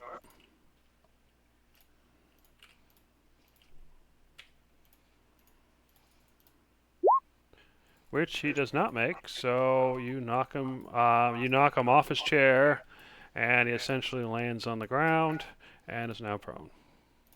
All What right. happens to Pico? Pico's in the ear, so it's Pico's as he's falling over. You notice the ground comes shooting up, but since you're inside the ear, I don't think anything happens to you. You're cushioned. And I'm pretty And then, light anyway. Ragu, is that the end of your turn? Almost. Okay, Have you advantage hit. still because he's on the ground. Go ahead and roll damage. All right, another 11. All right, that's an 11 piercing, and I am going to. I believe I can do this. Go ahead and burn the D8 and grapple him, so he will be stuck on the ground. I think you already did your dice, and I'm not sure if it works on a offhand attack. I can stack up my superiority dice. The requirement for superiority dice is I have to hit on a melee attack. So if you're a fighter and you have 3 attacks in a round and you hit with all 3 of those attacks, each one of those attacks can have a Okay. superiority Yeah, dice on them because it's exactly. not magic. The only thing So I here, can do a Jeremy, is maneuver with that every attack. yeah, the only thing here is kind of like with key points. He runs out eventually. Yeah, that's Yeah, fair. I mean, I am. This is my second superiority dice of the evening, so, and we did have a long rest, so I refueled them. You So mean a I only short have rest, 2 but yeah. superiority. Okay, yeah, that's Short fine. rest, yeah. So yeah, you knocked him to the ground. You did 11. Is this 8 points extra damage? Actually, I wish it was damage since it's grappling. This 8 points will go to my strength versus his to keep him grappled. Okay. But since he is prone on the ground, when I grapple him, his movement becomes 0, which means he will be unable to get up, which means everybody else will continue to have advantage on his attack as long as I Yeah, keep him go grappled. ahead and make your athletics check against his strength to see how well that goes. So 12 plus 8 is a 20. Yep, you got it. All right, is that the end of your turn? Yes, that will be. All right. I don't know if in not. I mean, I can go surprise round, but just FYI, you might want to restack because my initiative Yeah. is technically higher, but Oh, it's a yeah. surprise So round, so I it's would actually your rather. turn then. I don't know Yeah. why I did that. You're the same as Ragu, so that's fine. But you do go before Ire. So go ahead, Oreo. Sorry, I wanted you to still have your moment there. Um, I will go ahead and flank Ragu, and then no, thinking that he's about to either try and call for help or something, I want to try and slit his throat. Um, so doing that with advantage here. Yep, First one. and that hits. Um, that's that plus sneak attack, and I want you to roll Ragu your necrotic blast on that. Of course. Um, So -9, -11, and Your -9. first hit is 9 points of damage, yeah. and your second hit is another 6 points of No. damage on top of that. She only did Oh, one hit oh. so far. Yeah. So Oh, I the apologize. yeah, correct. And so and then the offhand is gonna go now. But we can take that 6 for whatever is coming. Yeah. Okay. Another 8, and then another 6. Nice. That's a good hit. You Wait, notice. is that all he knocked down after all of that? So he's still more than half health. Holy shit. Is that the end of your turn? Let me see here. Yes, that is everything. But my hope is that I could have at least potentially stopped any noise coming from his throat if his neck is slightly slitted. You sliced his throat, but you notice he's not bleeding. You think that you didn't actually get all the way through. Okay. This All right, guy fair enough. seems to be Actually, really tough. I'll move this way so that I can give Irish space. Okay.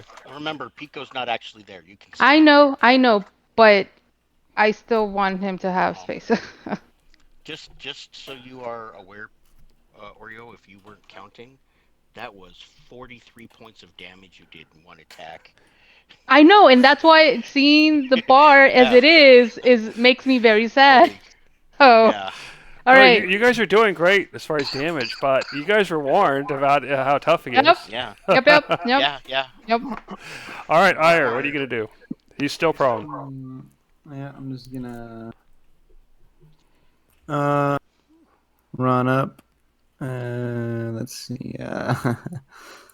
In the corner here, and swing twice with my axe. You have advantage, and you hit both times. You now know his AC is 18. Okay, Wow. so a total of 30 damage, and he is now just at half hit points. And we'll begin round 2, but before we start, you hear from the other side of the door, "Intruders!"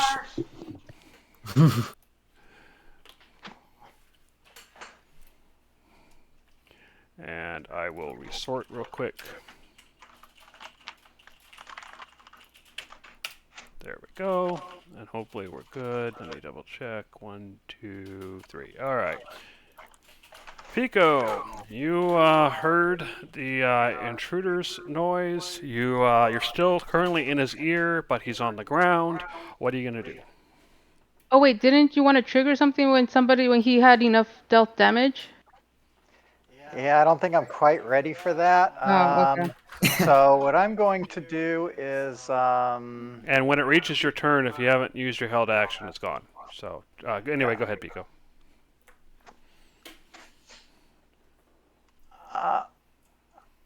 I'm going to hold my action still, and I think I'll go ahead and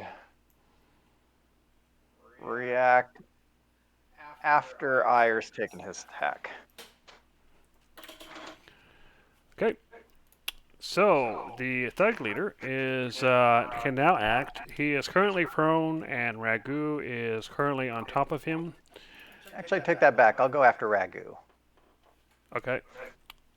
And so at this point in time, the thug leader is attempting to pull Ragu off of him. So Ragu, go ahead and make your athletics check versus his strength check. Go ahead and roll, just in case, but there you go. He fails miserably. And then you hear him, "Help me!"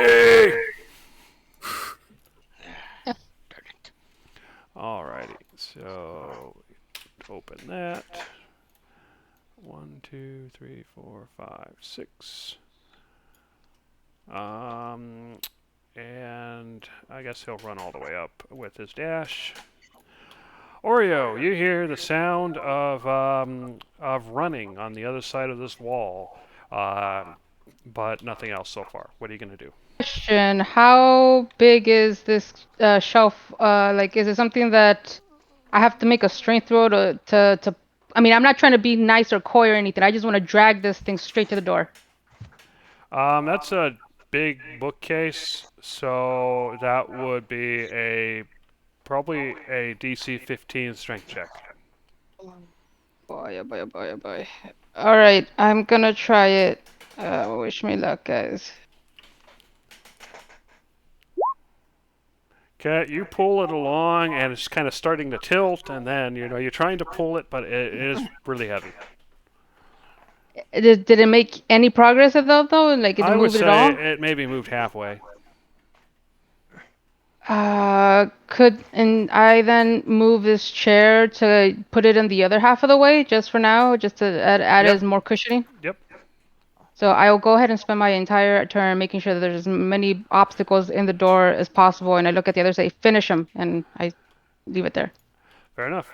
All right, Ragu.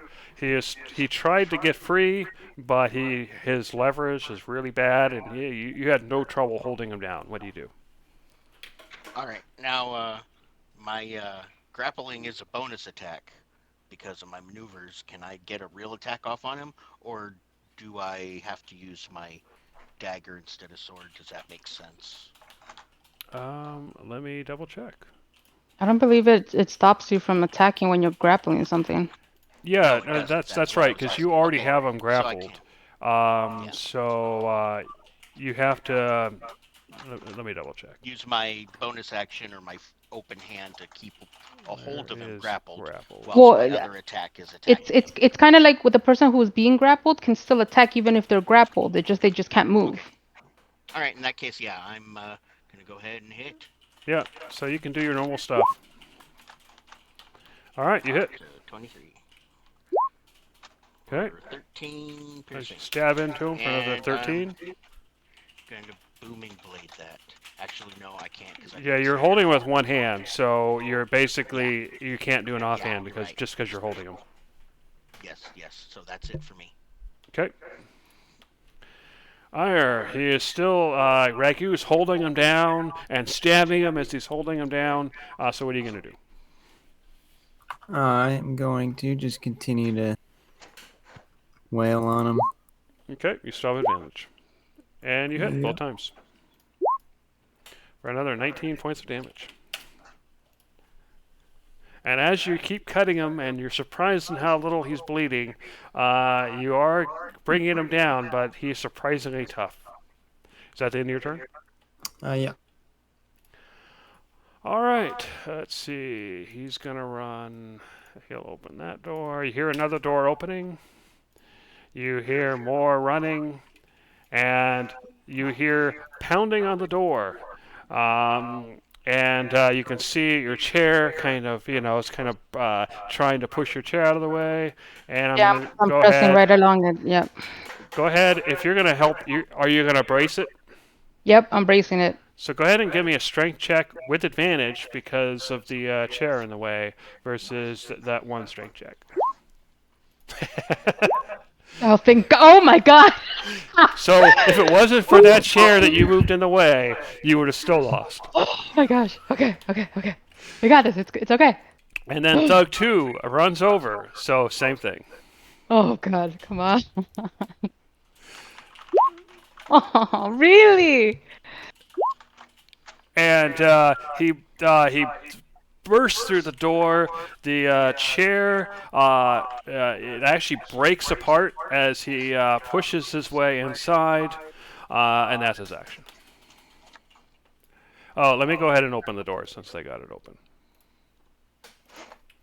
I mean, is that little area still considered like rough terrain because you still have to scramble around the Oh, that's thing? true. It is rough terrain, but he's done anyway, so that's just where he is. All right.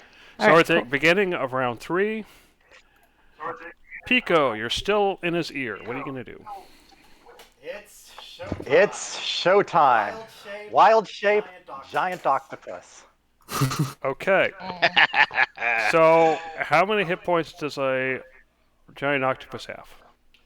The giant octopus has 52 hit points. Okay, you wild shape into a giant octopus, and you see that it bursts through, starts bursting through his head. But you notice that the giant octopus also rips into bloody chunks as it's done. And you said how many? 52. Yeah. And Pico, you take what would that be? 8. 15 points of damage as you reform. All right. 15, so that brings me to 21. You didn't even bother to say ta-da at the end of that? Come on. Well, I had to get my Well, hit there points was out of just the like way. tentacles squishing out his ears. So there's tentacles, there's blood, there's brains, all over the place now. Oh, I'm sure it's So these scattered two against all of us, expert- right? Yeah, all of you. Yeah. It's everywhere. It's filling the Gross. room. And the expert And so thugs these two just thugs fine. break in. These two thugs break in just in time to watch their boss's head explode with weird tentacles and a. So what you see now is one of the thugs that was just kind of behind the one that busts through the door. You see him go the other direction. It's awesome. Cool. All right, Oreo, what are you gonna do? Hold on, my turn's not done yet. Oh, okay. Go ahead then. Sorry. Wow. Because yeah, that was just a bonus action. So yeah, with the closest thug there, and I mean, covered in blood, I just run up and menacingly, "You're next," and booming blade him before Wait, backing off again. Go ahead and again, give me a intimidation with strength and advantage. okay, a reminder again. The person with the ring is Ragu. None of us can hear what the hell you're Yes. saying. Oh No, no, No, yeah, I'm you actually we can. can back to because him. He when he wild shaped, it literally killed his wild shaped form. That's why he took the damage. So he's back to Pico. yeah. Oh, I thought he was a. His He turned into a giant yeah his octopus, but as he turned, that wasn't enough damage, or that wasn't enough, Oh, I see. so it tore the octopus apart, and so it not only tore his head apart, it tore the giant octopus apart, and That what you makes have sense left is now. Pico. Gotcha, yeah. gotcha, gotcha. Following See, now. Yeah. when Dave expands inside a person like that, it's a I, one I, for I one get hit it. point. Yep. Nope. Sorry, I get what he sorry, meant. It's sorry. all good. Shut up. Oh, shut up. Shut up. All right, so there you go. And is that the end of your turn? No, because I'm still doing the booming blade attack. That was just the intimidation roll. Okay. So I'm going to go ahead and lay into him. So, well, I'm pretty sure that hits. Yep. And so that's going to be 6 plus the d8. And there's no winning for him here unless he decides he's just going to go after Oreo. All right. So I already moved the other guy ahead of time, so that it would have been the expert thug 5's turn, but I moved him. So Oreo, it's your turn. Are you still by this thug by chance, I Pico? backed up. I'm where you see me on the screen. Oh, well, never mind then. Let's see. Well, fine, I'll attack, but I've got no sneak attack. It's all good. Okay. Um,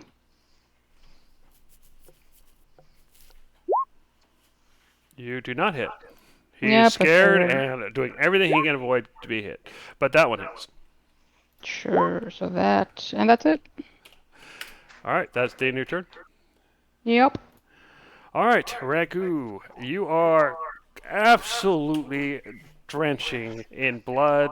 You got a part of a tentacle hanging on your shoulder. You got bits of tentacle and brain in your hair. You have to wipe away your eyes just to see. What are you gonna do? I wipe it out of my eyes as I stand up, and I'm gonna roll with it. Just with the meanest deadpan grr look on my face, I'm gonna come over here, and I'm gonna attack him as well. Okay. Okay. Click that. All right, you hit. All right, 16 points of damage. And follow-up swing. That also hits. All right, another 10. Oh, and Char flaps his face in there, giving the next person advantage to hit. All right, is that the end of your turn? Yes. All right, Ire, you're surprised at how much blood is in this room right now. And there look like there are two thugs. What are you going to do? Let's see. What You can be in our color- spaces, so no big deal there. Yeah, you just have to end your turn on your own. Mm-hmm. Okay.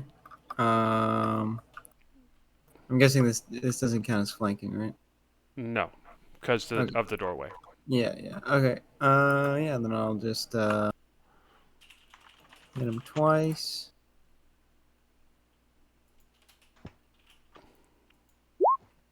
You hit both times. For another 23 points of damage, and he falls to the ground bleeding to death. Is that the end of your turn? Yes. All right. Well, I'm gonna move into the doorway. Yeah. Okay. So Expert Thug 2 immediately runs away, so go ahead and take your opportunity attack.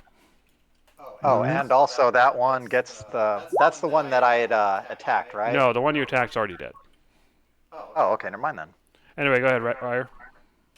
Oh, Yeah, did 14. that. So that does not hit. He is scared out of his mind, and he dodges your attack. So 1, 2, 3, 4, 5, and then 1, 2, 3, 4, 5, Did Oreo and 6, I get and he's gone. opportunities on him as No, well, or he was he was too far away? no, he was too far away. He started like a hex Yeah, he away. was on the other side of the door already. Yeah. Oh, okay. He hadn't actually come in yet.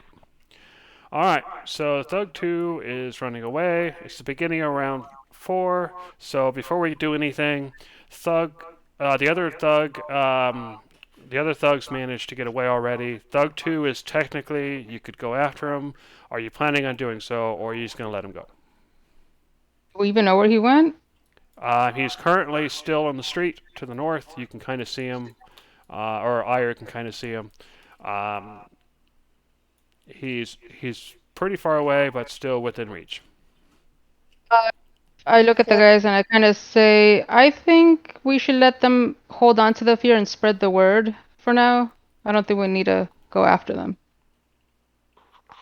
That's a good idea. We've done a lot to cultivate the fear, and Okay. they will be afraid. So we will end combat. Make sure to mark And in the that. meantime, I'm trying to clean off the fur, and then I look at Ragu going like, please, please.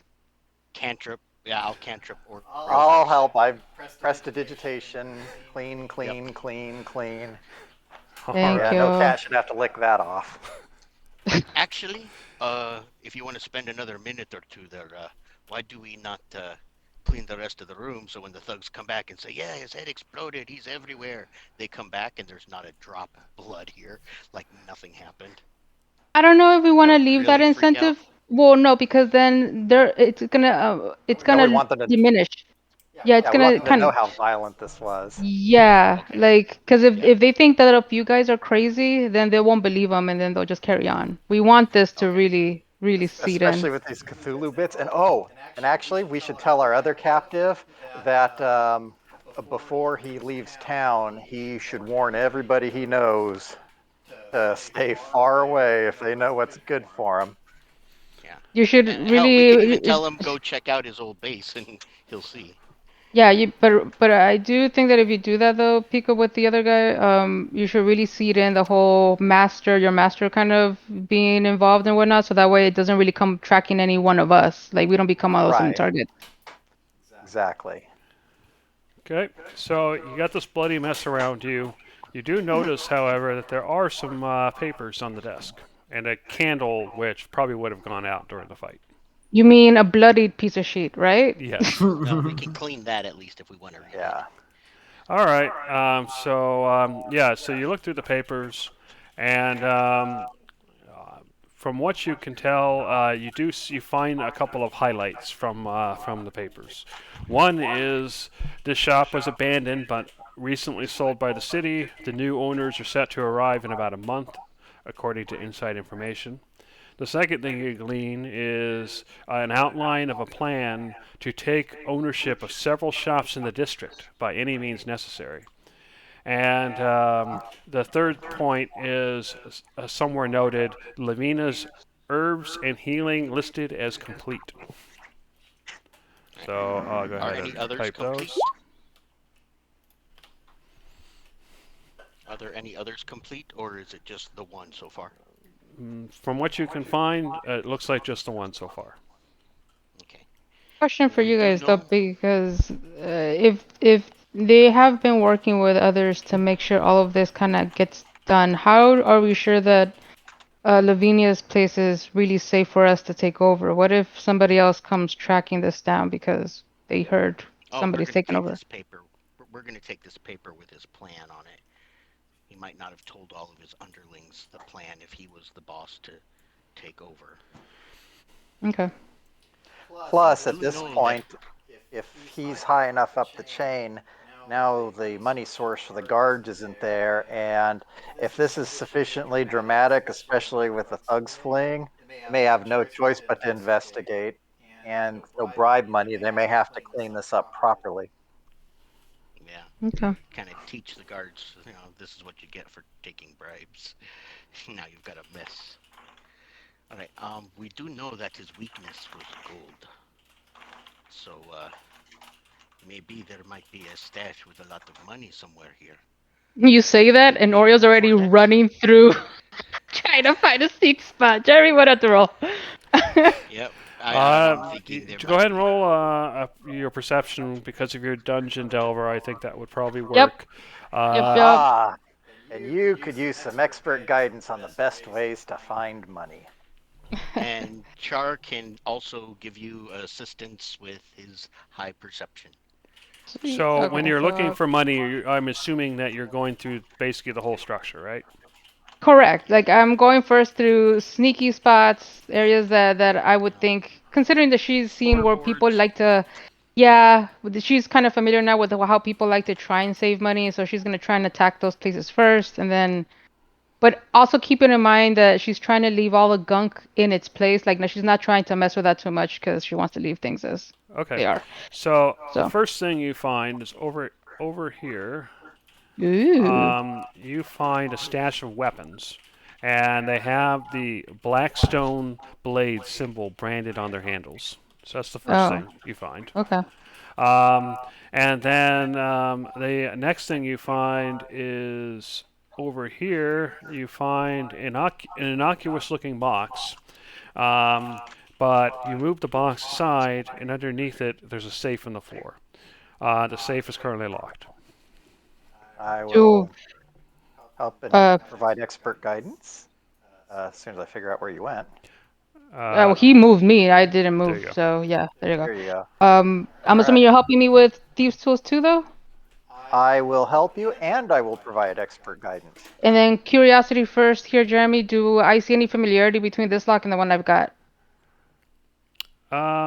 You do, but you already have advantage, and it doesn't stack.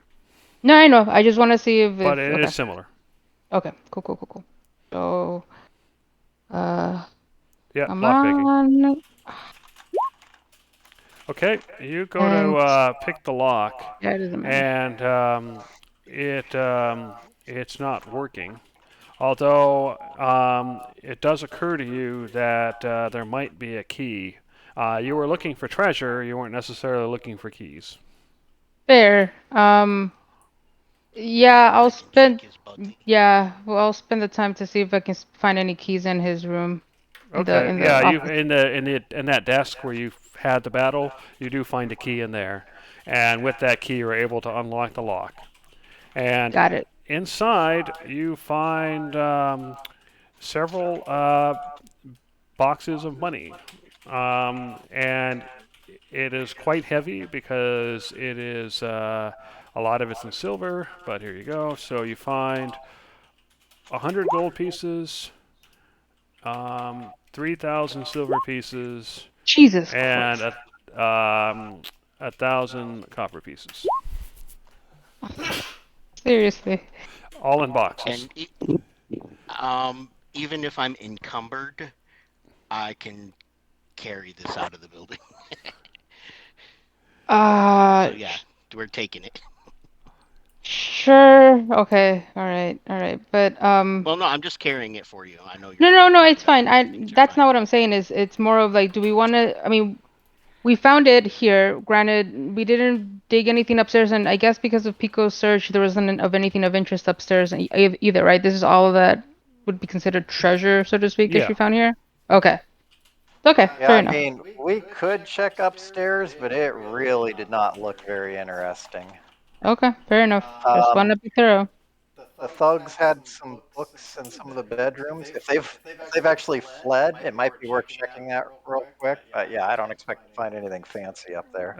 You actually Depending suspect that on how they're good still that up there acid, because you Yeah. guys sealed the doors. Yep. yeah, And they might depending on not the have heard acid, they'll be. everything because they got the downstairs to upstairs. And by the also, can I say that I've taken this lock too now, by the way? Yeah, Yeah. it's Thank the you. same And you have a quality as key the other for one. it. Thank you. I was gonna say, yeah, depending, those guys might be locked in their rooms until the guards actually show up. I mean, have you heard any footsteps or anything from upstairs and after all of this? You can hear pounding on doors. Okay. They'll Well, probably get through eventually, but yeah, the only way they'd get out soon enough for you guys to still be here is if you guys decide to stay and spend the night. In that case, yeah, Nice. I will start at least picking out the gold from the bunch. So I'll take the 100 gold from there, and if you can carry the rest, we'll figure out how to divvy it up later. Okay. Okay. All right. So I'm assuming you leave at this point. Is this Um, all the treasure? Did we check all the rooms? What are these things? You guys had seen this stuff already. Basically, empty shelves. yeah. This was a shop apparently, but they didn't bother to stock the shelves. The weapons you said they were just branded with the weapon shop place, but there's nothing special about these weapons. They're still No, just bland, normal. they're normal weapons. The thing that stood out to you was the black stone blade symbol. That's something we guys should probably also keep in mind is that shop might still be associated to this group in some way, so we still gotta probably guard our backs from that too, depending on what comes after. Right. Fortunately, the thugs upstairs didn't get to see us. Oh, when they come down, they'll see what happened though. Yeah, but they won't. They won't know for sure it was us. I'm Yeah, they hoping don't that the have ones to. that run That's part of the away, mystery. It's like, who are yeah. you? I'm the Batman. You know, it's just somebody, and the different stories will slowly mingle together and make this aura of fear over the crime world. Pretty Oh, much. I've got one thing I'm going to do. I'm going to come in here and in the blood, with the blood, I'm going to go ahead and paint a message because the back wall is pretty clear, right? Nothing's clear in that room. Remember, you got not only the guy's head and his brains, but a giant octopus. That room is covered in blood. Well, Okay, I'm going to do well, this think of the it this way. opposite Do it. direction then. Yeah. Instead, yeah, I'm going to do it inverted. Instead of trying to paint in the blood, I'm going to use prestidigitation to clean the blood out and make a message. And in the bloody canvas, I am going to write, "The master disapproves."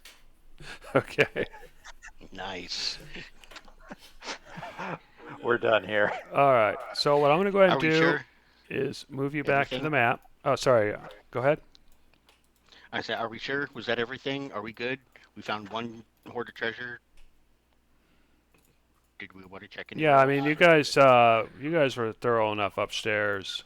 Yeah, it was pretty clear that you guys got everything from up there. Excellent. Okay. Yep. We're leaving.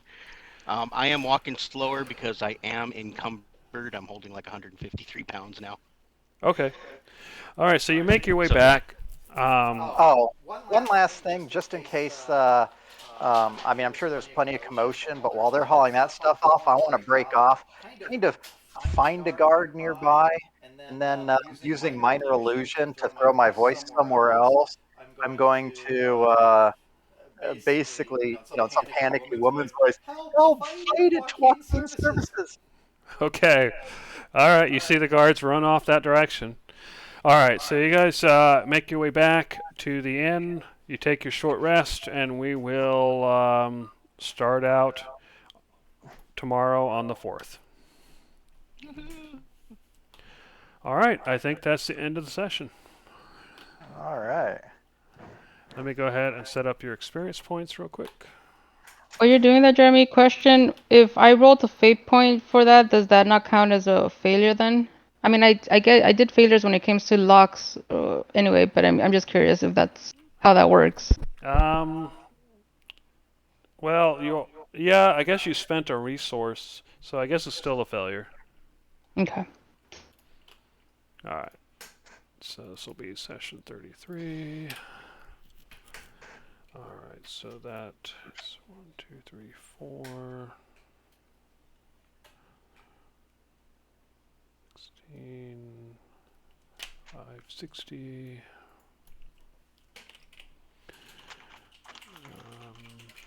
That would count actually. Treasure. Yeah, leave that alone. And then 280.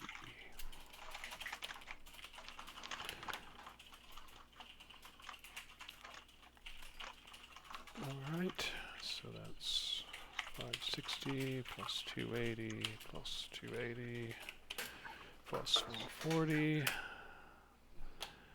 1260. Alright, Oreo, you failed twice. Pico, did you fail twice? I think you did. don't remember. I thought most of my failings was basically just almost dying. All right, yeah, that's true. I think you did at least once, though. Ragu, did you fail twice? I failed at least once on a poison save, and I'm currently scrolling up to see if there was anything else. All right, and then I don't think wait, Devok probably missed an attack. So yeah, he did miss an attack. So he got one. Okay. Galen got 0. He was perfect tonight. Ire, I don't think you failed I any. missed an attack. Okay, My an bad. attack. Fair enough. All right, so here we go. Your experience points. So 1260 for the session, so that'd be 560 from encounters, 280 from treasure, 140 for goals. The goal being acquiring the deed for Lavinia's shop, 280 for exploration and clues, and then of course you can see the breakdown of failure, learning by failure.